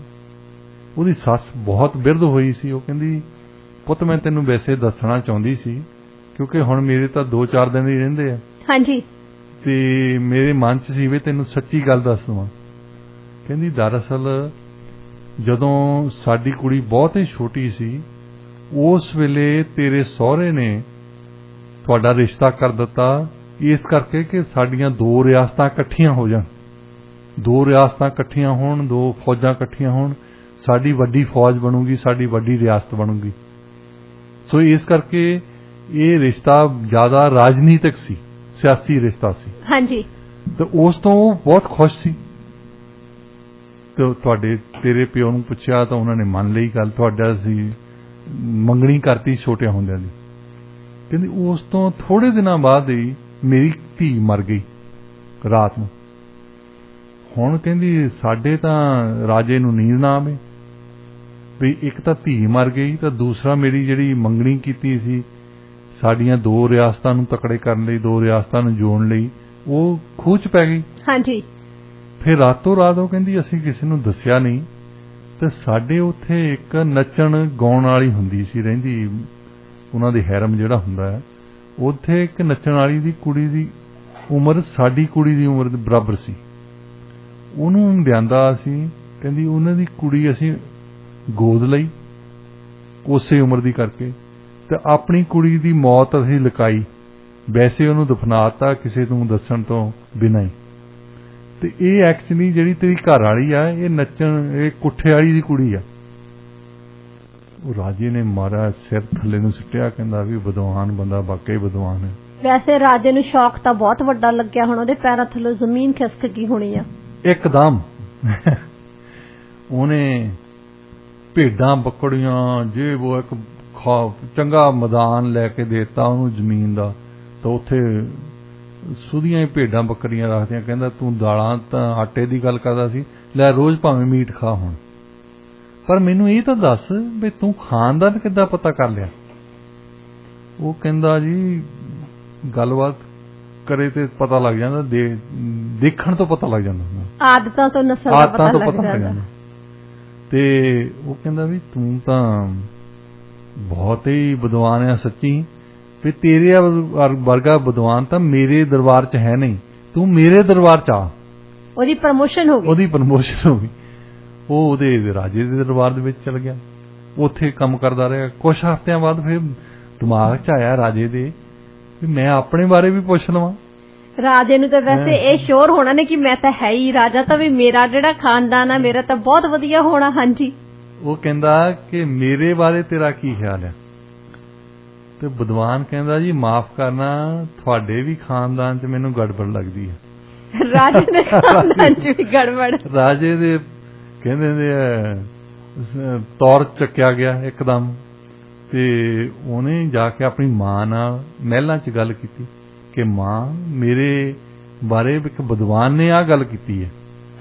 वो कहंदी चल पुत्त हुण मैं तैनूं दस्से दिंदी सच्ची गल, साडे मेरा तां तेरे प्यो दा प्रेम विआह सी, लव मैरिज ते ਉਹ ਸਾਡੇ ਕੋਈ 10 ਸਾਲ ਪਹਿਲਾਂ ਬੱਚਾ ਨਹੀਂ ਹੋਇਆ ਤੇ ਬਹੁਤ ਬੰਦੇ ਫਿਰ ਕਹਿਣ ਲੱਗ ਪੈਂਦੇ ਕਿ ਨਹੀਂ ਬੰਦੇ ਨੂੰ ਵੀ ਤੂੰ ਦੂਜਾ ਵਿਆਹ ਕਰਾ ਲਾ। ਕਹਿੰਦੇ ਉਹ ਕਹਿੰਦਾ ਨਹੀਂ ਦੂਜਾ ਵਿਆਹ ਨਹੀਂ ਕਰਾਉਣਾ ਮੈਂ ਕਦੇ ਵੀ। ਫਿਰ ਕਹਿੰਦੀ ਅਸੀਂ ਬੈਠ ਕੇ ਫੈਸਲਾ ਕੀਤਾ ਕਿ ਆਪਾਂ ਕੋਈ ਬੱਚਾ ਗੋਦ ਲੈ ਲੈਂਦੇ। ਕਹਿੰਦੀ ਉਹ ਮੰਨ ਗਿਆ ਕਿ ਠੀਕ ਹੈ ਚਲ ਗੋਦ ਲੈ ਲੈਂਦੇ, ਇਹ ਸੋਲੂਸ਼ਨ ਹੈ, ਇਹ ਹੱਲ ਹੈ। ਫਿਰ ਉਹ ਕਿਤੇ ਸ਼ਿਕਾਰ ਗਿਆ ਸੀ ਦੂਰ ਦੁਰਾਂਡੇ ਤੇ ਉੱਥੇ ਕੋਈ ਆਜੜੀ ਭੇਡਾਂ ਬੱਕਰੀਆਂ ਚਾਰਦਾ ਸੀ। ਹਾਂਜੀ। ਤੇ ਉੱਥੇ ਰਾਜੇ ਨੂੰ ਤੇ ਉਹਦੀ ਪਾਰਟੀ ਨੂੰ ਕਿਤੇ ਪਿਆਸ ਜ਼ਿਆਦਾ ਲੱਗ ਗਈ ਤੇ ਉਹ ਉਹਨਾਂ ਦੇ ਕੁਟਿਆ ਦੇ ਵਿੱਚ ਪਾਣੀ ਪੀਣ ਚਲ ਗਏ। ਉੱਥੇ ਪਾਣੀ ਪੀਣ ਜਦੋਂ ਉਹਦੇ ਘਰ ਵਾਲੀ ਪਰਾਉਣ ਆਈ ਤਾਂ ਉਹ ਉਹਨਾਂ ਨੇ ਦੇਖਿਆ ਕਿ ਉਹਦੇ ਬੱਚਾ ਹੋਣ ਵਾਲਾ ਹੈ। ਉਹਨਾਂ ਨੇ ਰਾਜੇ ਨੇ ਫਿਰ ਆਜੜੀ ਦੇ ਨਾਲ ਗੱਲ ਕੀਤੀ ਕਿ ਤੇਰੇ ਘਰ ਵਾਲੀ ਦੇ ਬੱਚਾ ਪੈਦਾ ਹੋਣ ਵਾਲਾ, ਕਿ ਸਾਨੂੰ ਬੱਚਾ ਚਾਹੀਦਾ, ਅਸੀਂ ਬੱਚਾ ਗੋਦ ਲੈਣਾ ਚਾਹੁੰਦੇ, ਤੈਨੂੰ ਇੰਨੇ ਪੈਸੇ ਦੇ ਦਿੰਦੇ। ਉਹਨੇ ਮੰਨ ਗਿਆ ਉਹ ਵਿਚਾਰਾ, ਆਜੜੀ ਸੀ ਆਖਰ। ਹਾਂਜੀ। ਉਹਨੇ ਪੈਸੇ ਲਏ ਜੋ ਵੀ ਉਹਨੇ ਦਿੱਤਾ। ਉਸ ਤੋਂ ਬਾਅਦ ਉਹਦੇ ਘਰ ਵਾਲੀ ਨੂੰ ਮਹਿਲਾਂ 'ਚ ਲੈ ਕੇ ਚਲ ਗਏ। ਕਹਿੰਦੇ ਉਹਨੂੰ ਸੱਦ ਲਿਆ। ਫਿਰ ਥੋੜੇ ਮਹੀਨੇ ਬਾਅਦ ਉਹਦੇ ਬੱਚਾ ਹੋ ਗਿਆ। ਉਹ ਫਿਰ ਰੌਲਾ ਕਹਿੰਦੀ ਅਸੀਂ ਪਾਤਾ ਕਿ ਸਾਡੇ ਮੁੰਡਾ ਹੋਇਆ, ਸਾਡੇ ਮੁੰਡਾ ਹੋਇਆ, ਰਾਣੀ ਦੇ ਮੁੰਡਾ ਹੋਇਆ। ਕਹਿੰਦੇ ਉਹ ਤੂੰ ਐਕਚੁਅਲੀ ਤਾਂ ਆਜੜੀ ਦਾ ਪੁੱਤ ਆ। ਉਹ ਫਿਰ ਸਿਰ ਬਿਲਕੁਲ ਹੀ ਨੀਵਾਂ ਕਰਕੇ ਆ ਗਿਆ। ਉਹ ਆ ਕੇ ਉਹਨੇ ਵਿਦਵਾਨ ਦੇ ਪੈਰੀਂ ਹੱਥ ਲਾਇਆ। ਵਿਦਵਾਨ ਕਹਿੰਦਾ ਬਾਦਸ਼ਾਹ ਸਲਾਮਤ, ਤੁਸੀਂ ਇੱਕ ਗਰੀਬ ਆਦਮੀ ਦੇ, ਇੱਕ ਸਧਾਰਨ ਬੰਦੇ ਦੇ ਪੈਰੀਂ ਹੱਥ ਲਾਉਂਦੇ ਚੰਗੇ ਨਹੀਂ ਲੱਗਦੇ। ਉਹ ਕਹਿੰਦਾ ਨਹੀਂ ਤੂੰ ਮਹਾਰਾਜ ਬਹੁਤ ਮਹਾਨ ਬੰਦਾ ਆ, ਤੂੰ ਮੈਨੂੰ ਇਹ ਦੱਸ, ਮੈਨੂੰ ਸਮਝ ਨਹੀਂ ਆਈ ਅੱਜ ਤਾਈਂ, ਇਹ ਮੇਰੇ ਖਾਨਦਾਨ ਬਾਰੇ ਤੈਨੂੰ ਕਿੱਦਾਂ ਪਤਾ ਲੱਗ ਗਿਆ? ਹਾਂਜੀ। ਉਹ ਵਿਦਵਾਨ ਕਹਿੰਦਾ ਕਿ ਦੇਖੋ ਮਹਾਰਾਜ ਸਲਾਮ, ਕਿ ਜਿਹੜੇ ਰਾਜੇ ਮਹਾਰਾਜੇ ਹੁੰਦੇ ਨਾ ਉਹ ਨਾਮ ਦੇ ਵਿੱਚ ਹੀਰੇ ਜਵਾਹਰਾਤ ਦਿੰਦੇ ਆ, ਧਨ ਦੌਲਤ ਦਿੰਦੇ ਆ। ਹਾਂਜੀ। ਤੁਸੀਂ ਮੈਨੂੰ ਬੱਕਰੀਆਂ ਭੇਡਾਂ ਦਿੱਤੀਆਂ, ਕਹਿੰਦਾ ਮੈਨੂੰ ਉਦੋਂ ਹੀ ਪਤਾ ਲੱਗਿਆ ਵੀ ਇਹਦੇ ਖਾਨਦਾਨ ਦੇ ਵਿੱਚ ਕੋਈ ਗੜਬੜੀ ਆ। ਜੀ ਡਾਕਟਰ ਸਾਹਿਬ ਬਿਲਕੁਲ, ਤੁਸੀਂ ਕਹਾਣੀ ਤਾਂ ਬਹੁਤ ਜ਼ਿਆਦਾ ਵਧੀਆ ਸੁਣਾਈ ਆ। ਵਾਕਈ ਆਦਤਾਂ ਤੋਂ ਨਸਲ ਦਾ ਪਤਾ ਲੱਗ ਜਾਂਦਾ ਬੰਦੇ ਦੀ। ਤਾਂ ਤੁਸੀਂ ਦੇਖੋ ਕਿ ਇੱਥੇ ਬੰਦੇ ਬਹੁਤ ਹੋਣੇ ਆ ਜਿਨ੍ਹਾਂ ਨੇ ਧਨ ਦੌਲਤ ਬਹੁਤ ਬਣਾ ਲਿਆ ਹੋਣਾ, ਪਰ ਉਹਨਾਂ ਦੀਆਂ ਆਦਤਾਂ ਜਾ ਕੇ ਦੇਖੋ ਉਹਨਾਂ ਦੇ ਵੀ ਖਾਨਦਾਨ 'ਚ ਤੁਹਾਨੂੰ ਲੱਗੂਗਾ ਵੀ ਗੜਬੜ ਹੈ ਕੋਈ। ਅਸੀਂ ਕੈਨਵਸਿੰਗ ਕਰਦੇ ਹੁੰਦੇ ਸੀ, ਕਈ ਵਾਰੀ ਬਹੁਤ ਵੱਡਾ ਘਰ ਹੁੰਦਾ ਨਾ, ਜਿੱਦਾਂ ਬੰਦਾ ਸੋਚਦਾ ਵੀ ਪਤਾ ਨਹੀਂ ਕੀ ਹੋਣਾ ਇਹਨਾਂ ਦੇ, ਏਕੜ ਦੇ ਵਿੱਚ ਏਕੜ ਦੀ ਲੋਟ 'ਚ ਘਰ ਬਣਾਇਆ ਐਡਾ ਸਾਰਾ, ਮਹਿਲਾਂ ਵਰਗਾ ਘਰ। ਨੌਕ ਕਰੋ ਤੇ ਫਿਰ ਸਰਦਾਰਨੀ ਨਿਕਲੂਗੀ ਜਿੱਦਾਂ ਹੱਡਾ ਰੋੜੀਆਂ ਆਈ ਹੁੰਦੀ ਹੈ, ਮੂੰਹ ਲਾਲ ਕੀਤਾ ਹੁੰਦਾ, ਬਿਲਕੁਲ ਫੁੱਲਾਂ ਵਾਲਾ ਸੂਟ ਪਾ, ਹਾਂ ਭਾਈ ਕੌਣ ਆ ਤੂੰ? ਉਹ ਖਾਨਦਾਨ ਦਾ ਫਿਰ ਪਤਾ ਲੱਗ ਜਾਂਦਾ ਉੱਥੋਂ ਵੀ ਇਹਨਾਂ ਦਾ ਪੈਸੇ ਹੱਥ 'ਚ ਆ ਗਿਆ ਕਿਤੇ, ਹੋਰ ਕੁਛ ਨਹੀਂ ਇਹਨਾਂ ਦੇ ਕੋਲ। ਹਾਂਜੀ, ਆਦਤਾਂ ਸਾਰੀਆਂ ਉਹੀ ਆ ਜਿਹੜੀਆਂ ਪਹਿਲਾਂ ਹੈਗੀਆਂ, ਪਰ ਇਹ ਹੈਗਾ ਕਿ ਦੇਖੋ ਡਾਕਟਰ ਸਾਹਿਬ, ਪੈਸਾ ਆਉਣ ਦੇ ਨਾਲ ਮੈਨਰ ਨਹੀਂ ਆਉਂਦੇ ਹੈਗੇ। ਉਹ ਤਾਂ ਖਾਨਦਾਨ ਨਹੀਂ ਆਉਂਦੇ। ਕਹਿੰਦੇ ਕਿ ਕੋਈ ਨਵਾਬ, ਉਹਨਾਂ ਦੀ ਬੈਂਕਰਪਸੀ ਹੋ ਗਈ। ਹਾਂਜੀ। ਅਸੀਂ ਕੀ ਕਹਿੰਦੇ ਹੁੰਦੇ ਬੈਂਕਰਪਸੀ ਨੂੰ ਪੰਜਾਬੀ? ਦਿਵਾਲੀਆ ਨਿਕਲ ਗਿਆ। ਤੇ ਉਹ ਫੇਰ ਵੀ ਅੱਡੇ ਕਿਤੇ ਸਟੇਸ਼ਨ ਤੇ ਗਿਆ ਆ, ਉਹ ਹਰੇਕ ਨੂੰ ਅਦਾਬ, ਹਰੇਕ ਨੂੰ ਕਹੇ ਤੂੰ ਮੇਰੇ ਮੂਹਰੇ ਖੜ ਜਾ, ਤੂੰ ਮੇਰੇ ਮੂਹਰੇ ਖੜ ਜਾ। ਤੇ ਕਿਸੇ ਬੰਦੇ ਨੇ ਦੇਖਿਆ, ਕਹਿੰਦਾ ਇਹ ਬੰਦੇ ਦੇ ਕੱਪੜੇ ਪਾਟੇ ਹੋਏ ਆ, ਕਰਦਾ ਇਦਾਂ ਜਿਹਦਾ ਨਵਾਬ ਹੁੰਦਾ ਹੈ। ਹਾਂਜੀ। ਉਹਨੂੰ ਫਿਰ ਬੰਦੇ ਨੇ ਦੱਸਿਆ ਵੀ ਕਹਿੰਦਾ ਐਕਚੁਅਲੀ ਨਵਾਬ ਹੀ ਸੀ, ਇਹਦਾ ਦਿਵਾਲੀਆ ਨਿਕਲ ਗਿਆ। ਹਾਂਜੀ। ਆਦਤਾਂ ਨਹੀਂ ਜਾਂਦੀਆਂ ਨਾ। ਹਾਂਜੀ। ਆਪਣੇ ਕਹਿੰਦੇ ਹੁੰਦੇ ਪੰਜਾਬੀ ਦੇ ਵਿੱਚ, ਜਿਹੜੇ ਖਾਨਦਾਨ ਚੰਗੇ ਉਹਨਾਂ ਦੀਆਂ ਆਦਤਾਂ 7 ਪੁਸ਼ਤਾਂ ਨਹੀਂ ਜਾਂਦੀਆਂ। ਹਾਂਜੀ, ਉਹਨਾਂ ਦੇ ਹਾਲਾਤ ਡਾਕਟਰ ਸਾਹਿਬ ਜਿਹੋ ਜਿਹੇ ਮਰਜ਼ੀ ਹੋਣ, ਪਰ ਜਿਹੜੀਆਂ ਆਦਤਾਂ ਹੁੰਦੀਆਂ ਨੇ ਉਹ ਹਮੇਸ਼ਾ ਉਹੀ ਰਹਿੰਦੀਆਂ ਨੇ, ਜਿਹੜੀਆਂ ਉਹਨਾਂ ਦੀਆਂ ਹੁੰਦੀਆਂ ਨੇ ਪਹਿਲਾਂ ਹੀ। ਆਪਣੇ ਚੋਂ ਵੀ ਕਹਿੰਦੇ ਆ ਨਾ ਕਿ ਵਾਰਿਸਾਨ ਆਦਤਾਂ ਜਾਂਦੀਆਂ ਨੇ, ਭਾਵੇਂ ਕੱਟੀਏ ਪੂਰੀਆਂ। ਜੀ ਉਹ ਵਾਕਿਆ ਗੱਲ ਠੀਕ ਹੈ। ਜਿਨ੍ਹਾਂ ਦੀਆਂ ਮਾਰੀਆਂ ਆਦਤਾਂ ਪਈਆਂ ਆ ਉਹਨਾਂ ਦੇ ਕੋਲ ਕੁਝ ਵੀ ਭਾਵੇਂ ਲਾਟਰੀ ਜਿੱਤ ਜਾਣ। ਹਾਂਜੀ। ਉਹ ਲਾਟਰੀ ਦੇ ਨਾਲ ਪੈਸੇ ਤਾਂ ਆ ਸਕਦੇ, ਪਰ ਉਹ ਜਿਹੜਾ ਮੈਨਰ ਆ, ਉਹ ਐਟੀਕੇਟ ਆ, ਉਸ ਤਰ੍ਹਾਂ ਦੇ ਅਖਲਾਕੀ ਸਦਾਚਾਰ ਆ, ਉਹ ਨਹੀਂ ਆਉਂਦਾ। ਹਾਂਜੀ ਬਿਲਕੁਲ। ਉਹਦੇ ਨਾਲ ਫਿਰ ਇਦਾਂ ਹੀ ਆਉਂਦੀਆਂ ਉਹ ਹੱਡਾ ਰੋੜੀ ਵਾਕਿਆ ਹੀ ਇਦਾਂ ਹੋਈ ਮੇਰੇ ਨਾਲ। ਮੈਂ ਦੇਖਿਆ, ਮੈਂ ਕਿਹਾ ਐਡਾ ਬੜਾ ਘਰ, ਐਡੀਆਂ ਵੱਡੀਆਂ ਮਰਸੀਡੀਜ਼ ਖੜੀ ਕੀਤੀਆਂ, ਇਹਨਾਂ ਨੂੰ ਬੋਲਣ ਦੀ ਤਮੀਜ਼ ਨਹੀਂ। ਮਤਲਬ ਤੁਹਾਡਾ ਪਰਸਨਲ ਐਕਸਪੀਰੀਅੰਸ? ਮੇਰਾ ਪਰਸਨਲ ਐਕਸਪੀਰੀਅੰਸ। ਉਸ ਤੋਂ ਬਾਅਦ ਮੈਨੂੰ ਕਹਾਣੀ ਚੇਤੇ ਆਈ ਇਹ। ਅੱਛਾ। ਮੈਂ ਕਿਹਾ ਇਹ ਖਾਨਦਾਨ ਦੀ ਗੱਲ ਹੁੰਦੀ ਹੈ ਜੀ, ਐਵੇਂ ਨਹੀਂ ਬਜ਼ੁਰਗਾਂ ਨੇ ਗੱਲ ਬਣਾਈ। ਸਾਡੇ ਕਹਿੰਦੇ ਹੁੰਦੇ ਸੀ ਕਿ ਖਾਨਦਾਨ ਦੇਖੋ। ਹਾਂਜੀ। ਕਿ ਇਹਨਾਂ ਦੇ ਬਜ਼ੁਰਗ ਕੀ ਕਰਦੇ ਰਹੇ ਆ, ਇਹ ਗੱਲ ਨਹੀਂ ਹੈ ਕਿ ਇਹ ਹੁਣ ਕੀ ਕਰਦਾ ਹੈ। ਹਾਂਜੀ। ਇਹਨਾਂ ਦੇ ਖਾਨਦਾਨ ਦੇਖੋ ਕਿ ਇਹਨਾਂ ਦੇ ਰੀਤ ਰਿਵਾਜ ਹੈ ਕਿਹੋ ਜਿਹਾ ਹੈ ਜੀ, ਤੇ ਉਹਦੇ ਨਾਲ ਪਰਸਨੈਲਿਟੀ ਬਣਦੀ ਕਿਸੇ ਦੀ। ਹਾਂਜੀ ਬਿਲਕੁਲ। ਤਾਂ ਹੀ ਅਸੀਂ ਰੈਫਰੈਂਸ ਚੈੱਕ ਕਰਦੇ ਹਾਂ। ਹਾਂਜੀ, ਰੈਫਰੈਂਸ ਚੈੱਕ ਤਾਂ ਹੁੰਦਾ ਡਾਕਟਰ ਸਾਹਿਬ। ਵੈਸੇ ਤੁਸੀਂ ਬਿਲਕੁਲ ਸਹੀ ਕਿਹਾ ਕਿ ਰੈਫਰੈਂਸ ਚੈੱਕ ਤਾਂ ਕਰਦੇ। ਦੇਖੋ ਜੇ ਜੌਬ ਲਈ ਅਪਲਾਈ ਕਰਨਾ ਤਾਂ ਵੀ ਕਰਦੇ ਆ, ਵੈਸੇ ਵੀ ਜਦੋਂ ਬਹੁਤੇ ਲੋਕੀ ਤਾਂ ਜਦੋਂ ਹੁਣ ਰਿਸ਼ਤਾ ਕਰਦੇ ਉਦੋਂ ਵੀ ਇਹ ਸਾਰੀਆਂ ਚੀਜ਼ਾਂ ਚੈੱਕ ਕਰਦੇ ਹੀ ਆ। ਅਨਲੈਸ ਕਿਸੇ ਨੇ ਲਵ ਮੈਰਿਜ ਕਰਾਉਣੀ ਹੋਵੇ, ਉਹਨਾਂ ਦੀ ਫੈਮਿਲੀ ਤਾਂ ਕਰ ਹੀ ਨਹੀਂ ਨਾ ਸਕਦੀ ਕਿਉਂਕਿ ਉਹਨਾਂ ਨੂੰ ਸੁਣਨਾ ਹੀ ਪੈਂਦਾ। ਚੋਇਸ ਨਹੀਂ ਹੁੰਦੀ। ਅੱਜ ਕੱਲ ਮਜਬੂਰੀਆਂ ਵੀ, ਅੱਜ ਕੱਲ ਜਿੱਦਾਂ 6 ਬੈਂਡ ਵਾਲੀ ਲੜਕੀ ਚਾਹੀਦੀ ਆ। ਕੋਈ ਕਈਆਂ ਨੇ ਲਿਖਿਆ ਹੁੰਦਾ ਹੈ ਜਿਹਦੀ ਕੋਈ ਕੁਆਲੀਫਿਕੇਸ਼ਨ ਨਾ ਹੋਵੇ ਨਾ, ਇੰਡੀਆ ਦੇ ਵਿੱਚ ਤੁਸੀਂ ਦੇਖਦੇ ਆ, ਮੈਂ ਉਹ ਦੇਖਦਾ ਨਾ ਸੋਸ਼ੀਓਲੋਜੀਕਲ ਪਰਪਸ ਲਈ। ਹਾਂਜੀ। ਕਿਉਂਕਿ ਹੁਣ ਵਿਆਹ ਤਾਂ ਮੈਂ ਕੀ ਕਰਾਉਣਾ। ਡਾਕਟਰ ਸਾਹਿਬ ਤੁਹਾਡੇ ਘਰ ਦੇ ਸੁਣ ਰਹੇ ਆ ਸ਼ੋ। ਮੈਂ ਉਹ ਦੇਖਦਾ ਨਾ ਵੀ ਕਿੱਦਾਂ ਦੀਆਂ ਐਡਸ ਦਿੰਦੇ ਆ। ਹਾਂਜੀ। ਕਿਸੇ ਨੇ ਪਾਇਆ ਹੁੰਦਾ ਫਲਾਨੇ ਥਾਂ ਦਾ ਬਰਾੜ ਮੁੰਡਾ, ਉਹਦੇ 25 ਏਕੜ ਜ਼ਮੀਨ ਆ। ਹਾਂਜੀ। ਤੇ ਉਹਦਾ ਮਤਲਬ ਵੀ ਉਹਦੀ ਹੋਰ ਕੋਈ ਕੁਆਲੀਫਿਕੇਸ਼ਨ ਕੁਛ ਨਹੀਂ ਹੈ, ਸਦਾਈ ਬੰਦਾ ਆ ਤੇ ਜ਼ਮੀਨ ਵੀ ਪਤਾ ਨਹੀਂ ਹੈ ਜਾਂ ਨਹੀਂ। ਤੁਸੀਂ ਜਾ ਕੇ ਕਦੇ ਕਿਸੇ ਦੇ ਕੋਈ ਕਹਿੰਦਾ ਤਾਂ ਹੈ ਨਹੀਂ ਜਦੋਂ ਰਿਸ਼ਤਾ ਲੈਣ ਜਾਂਦੇ ਆ, ਤੁਸੀਂ ਕਿਹੜੇ ਕਹਿੰਦੇ ਜਾਂ ਪਟਵਾਰੀ ਤੋਂ ਫਰਦ ਲਿਆ। ਹਾਂਜੀ। ਤੁਹਾਨੂੰ ਪਟਵਾਰੀ ਤੋਂ ਹੀ ਫਰਦ ਤੋਂ ਹੀ ਪਤਾ ਲੱਗੂਗਾ, ਉਹ ਬਾਕੀ ਉਹਦੀਆਂ ਆਈਡੀ ਚੈੱਕ ਕਰਕੇ ਪਤਾ ਲੱਗੂਗਾ ਵੀ ਇਹ ਵਾਕਿਆ ਹੀ ਬੰਦਾ ਉਹ। ਹਾਂਜੀ। ਤੁਸੀਂ ਜੇ ਉਂਗਲੀ ਕਰ ਦਿੱਤੀ ਕਿਸੇ ਨੇ, ਆ ਇੱਥੋਂ ਉਹ ਨਹਿਰ ਤੋਂ ਉਰਲੀ ਸਾਡੀ ਆ ਸਾਰੀ। ਹਾਂਜੀ। ਤੇ ਉਹ ਉਂਗਲੀ ਦਾ ਮਤਲਬ ਕੁਛ ਨਹੀਂ ਹੁੰਦਾ। ਹਾਂਜੀ। ਉਹ ਬਾਅਦ ਚ ਪਤਾ ਲੱਗਣਾ ਵੀ ਨਹਿਰ ਤੋਂ ਔਰਲੀ ਦੇ ਵਿੱਚ ਮੱਝਾਂ ਚਾਰਦੇ ਹੁੰਦੇ ਸੀ ਇੱਥੇ, ਇਹਦਾ ਮਤਲਬ ਇਹ ਸੀ। ਹਾਂਜੀ ਬਿਲਕੁਲ ਡਾਕਟਰ ਸਾਹਿਬ। ਦੇਖੋ ਬਈ ਐਂ ਤਾਂ ਨਹੀਂ ਪਤਾ ਲੱਗਦਾ, ਜਿਵੇਂ ਤੁਹਾਨੂੰ ਚੈੱਕ ਤਾਂ ਕਰਨਾ ਪੈਂਦਾ ਹੀ ਆ, ਪਰ ਜਦੋਂ ਰਿਸ਼ਤੇ ਨਾਤੇ ਤੈਅ ਹੁੰਦੇ ਆ ਕਈ ਵਾਰੀ ਤਾਂ ਲੋਕੀ ਇੱਕ ਦੂਜੇ ਤੇ ਵਿਸ਼ਵਾਸ ਹੀ ਕਰ ਲੈਂਦੇ ਆ। ਪਰ ਜਿਵੇਂ ਤੁਸੀਂ ਦੱਸਿਆ ਵੀ ਦੇਖੋ ਸਮਾਂ ਬਦਲਦਾ ਗਿਆ ਹੈ ਨਾ, ਪੁਰਾਣੇ ਸਮੇਂ ਤੋਂ ਲੈ ਕੇ ਹੁਣ ਤੱਕ ਜੇ ਤੁਸੀਂ ਦੇਖਦੇ ਹੋ ਰਿਸ਼ਤਿਆਂ ਦੀ, ਜੇ ਤੁਸੀਂ ਗੱਲ ਦੇਖਦੇ ਹੋ, ਪਹਿਲਾਂ ਤਾਂ ਦੇਖੋ ਲੋਕ ਖਾਨਦਾਨ ਦੇਖਦੇ ਸੀ, ਮੁੰਡਾ ਕੀ ਕੰਮ ਕਰਦਾ, ਉਹਦੀ ਕੁਆਲੀਫਿਕੇਸ਼ਨ ਦੇਖੀ ਜਾਂਦੀ ਸੀ। ਅੱਜ ਕੱਲ ਕੀ ਦੇਖਿਆ ਜਾਂਦਾ ਡਾਕਟਰ ਸਾਹਿਬ? ਪਹਿਲਾਂ ਤਾਂ ਲਾਈਕ ਲੋਕ ਜਾਤ ਪਾਤ 'ਚ ਵੀ ਬਿਲੀਵ ਕਰਦੇ ਸੀ, ਅੱਜ ਕੱਲ ਸਿਰਫ ਜੇ ਕੁੜੀ ਦੇ ਆਇਲਸ ਦੇ ਵਿੱਚੋਂ ਚੰਗੇ ਬੈਂਡ ਹੈਗੇ ਆ, ਜਾਤ ਪਾਤ ਦਾ ਕੋਈ ਬੰਧਨ ਨਹੀਂ, ਬਾਕੀ ਵੀ ਕਿਸੇ ਤਰ੍ਹਾਂ ਦੀ ਕੋਈ ਇਸ਼ੂ ਨਹੀਂ ਹੈਗੀ, ਤੇ ਮੁੰਡੇ ਵਾਲੇ ਪੂਰਾ ਖਰਚ ਕਰਦੇ ਆ।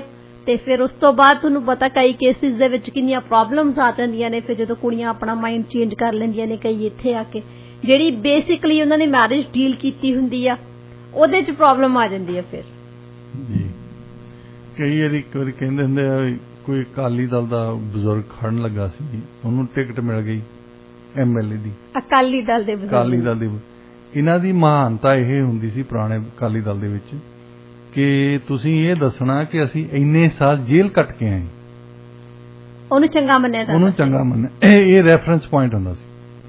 ਤੇ ਉਹਨਾਂ ਦੀ ਫਿਰ ਮਸ਼ਹੂਰੀ ਇਸੇ ਗੱਲ ਤੇ ਸੀ, ਉਹਨਾਂ ਨੇ ਸਾਰੇ ਵਰਕਰ ਇਕੱਠੇ ਕਰ ਲਏ, ਯੂਥ ਵੀ ਇਕੱਠੇ ਕਰ ਲਏ, ਤੇ ਉਹਨਾਂ ਦੇ ਜਿਹੜਾ ਮੈਨੇਜਰ ਸੀ, ਜਿਹੜਾ ਪਾਰਟੀ ਨੇ ਭੇਜਿਆ ਜਿਹੜਾ ਮੈਨੇਜਮੈਂਟ ਲਈ, ਉਹ ਦੱਸਣ ਲੱਗ ਪਿਆ ਸਾਰਿਆਂ ਨੂੰ ਕਿ ਦੇਖੋ ਜਥੇਦਾਰ ਸਾਹਿਬ 16 ਸਾਲ ਜੇਲ੍ਹ ਕੱਟੀ ਇਹਨਾਂ ਨੇ, ਉਸ ਤੋਂ ਬਾਅਦ ਇੰਨੇ ਮੋਰਚੇ ਲਾਏ, ਉਹਨਾਂ ਦੀ ਗਿਣਤੀ ਮਿਣਤੀ ਦੇਣ ਲੱਗ ਪਏ। ਕਹਿੰਦੇ ਇਹਨਾਂ ਨੇ ਇਹ ਕੰਮ ਕੀਤੇ, ਇਹਨਾਂ ਨੂੰ ਇਹ ਵੀ ਨਹੀਂ ਖਿਆਲ ਆਇਆ ਕਿ ਵਿਆਹ ਕਰਾ ਲੈਣਾ ਆਪਾਂ। ਉਹਨਾਂ ਦੇ ਵਿੱਚ ਇੱਕ ਨੌਜਵਾਨ ਖੜਾ ਸੀ, ਉਹ ਕਹਿੰਦਾ ਵੀ ਸਾਨੂੰ ਤਾਂ ਕੋਈ ਪਰਵਾਹ ਨਹੀਂ, ਅਸੀਂ ਤਾਂ ਅਕਾਲੀ ਦਲ ਦੇ ਬੰਦੇ ਆ, ਪਰ ਜੇ ਲੋਕ ਪੁੱਛਣ ਤੇ ਤੁਸੀਂ ਇਹ ਦੱਸੋਗੇ ਵੀ ਕਿਹੜੇ ਕਿਹੜੇ ਪਿੰਡ ਵਾਲੇ ਰਿਸ਼ਤੇ ਮੋੜੇ ਸੀ, ਹੋਇਆ ਨਹੀਂ ਜਾਂ ਕੀਤਾ ਕਰਾਇਆ ਨਹੀਂ, ਇਹ ਵੱਖ ਗੱਲ ਹੈ। ਹਾਂਜੀ ਬਿਲਕੁਲ। ਚਲੋ ਤੁਸੀਂ ਅੱਜ ਦਾ ਵਿਚਾਰ ਦੱਸੋ। ਹਾਂਜੀ ਡਾਕਟਰ ਸਾਹਿਬ, ਅੱਜ ਦਾ ਵਿਚਾਰ ਹੈ ਜੀ ਕਿ ਹਾਥੀ ਦੇ ਰਾਹ ਵਿੱਚ ਜਦ ਕੰਢੇ ਆ ਜਾਂਦੇ ਆ ਫਿਰ ਉਹ ਪੱਬਾਂ ਭਾਰ ਨਹੀਂ ਚੱਲਦਾ। ਇਸੇ ਨੋਟ ਤੇ ਅਸੀਂ ਅੱਜ ਦੇ ਪ੍ਰੋਗਰਾਮ ਦੀ ਇੱਥੇ ਹੀ ਸਮਾਪਤੀ ਕਰਦੇ ਹਾਂ। ਪ੍ਰੋਗਰਾਮ ਤੁਹਾਨੂੰ ਕਿਹੋ ਜਿਹਾ ਲੱਗਿਆ ਸਾਨੂੰ ਦੱਸਣਾ ਜ਼ਰੂਰ, ਕਹਾਣੀ ਤੁਹਾਨੂੰ ਕਿਹੋ ਜਿਹੀ ਲੱਗੀ ਸਾਨੂੰ ਦੱਸਣਾ ਜ਼ਰੂਰ। स्टूडियो का नंबर है 604 592 91 91 604 592 9191। डेली न्यूज़ अपडेट के लिए साडे सोशल मीडिया हैंडल्स नूं तुसीं फॉलो जरूर करो। ट्विटर, इंस्टाग्राम ते फेसबुक रेडियो इंडिया 1110 दे नां हेठ है। जेकर तुसीं साडा प्रोग्राम कोई भी दोबारा तो सुनना चाहते हो तो तुसीं साडे यूट्यूब चैनल ते जाओ। यूट्यूब चैनल भी रेडियो इंडिया 1110 दे नां हेठ है। साडे चैनल नूं तुसीं सबसक्राइब करो, लाइक करो, कमेंट करो। जिवें दा भी तुहानूं प्रोग्राम लग्या, तुहानूं चंगा लग्या, तुहानूं नहीं सही लग्या कुछ, तुसीं उत्थे जाके कमेंट कर सकदे हो। प्रोग्राम च साथ देण लई बहुत बहुत शुक्रिया।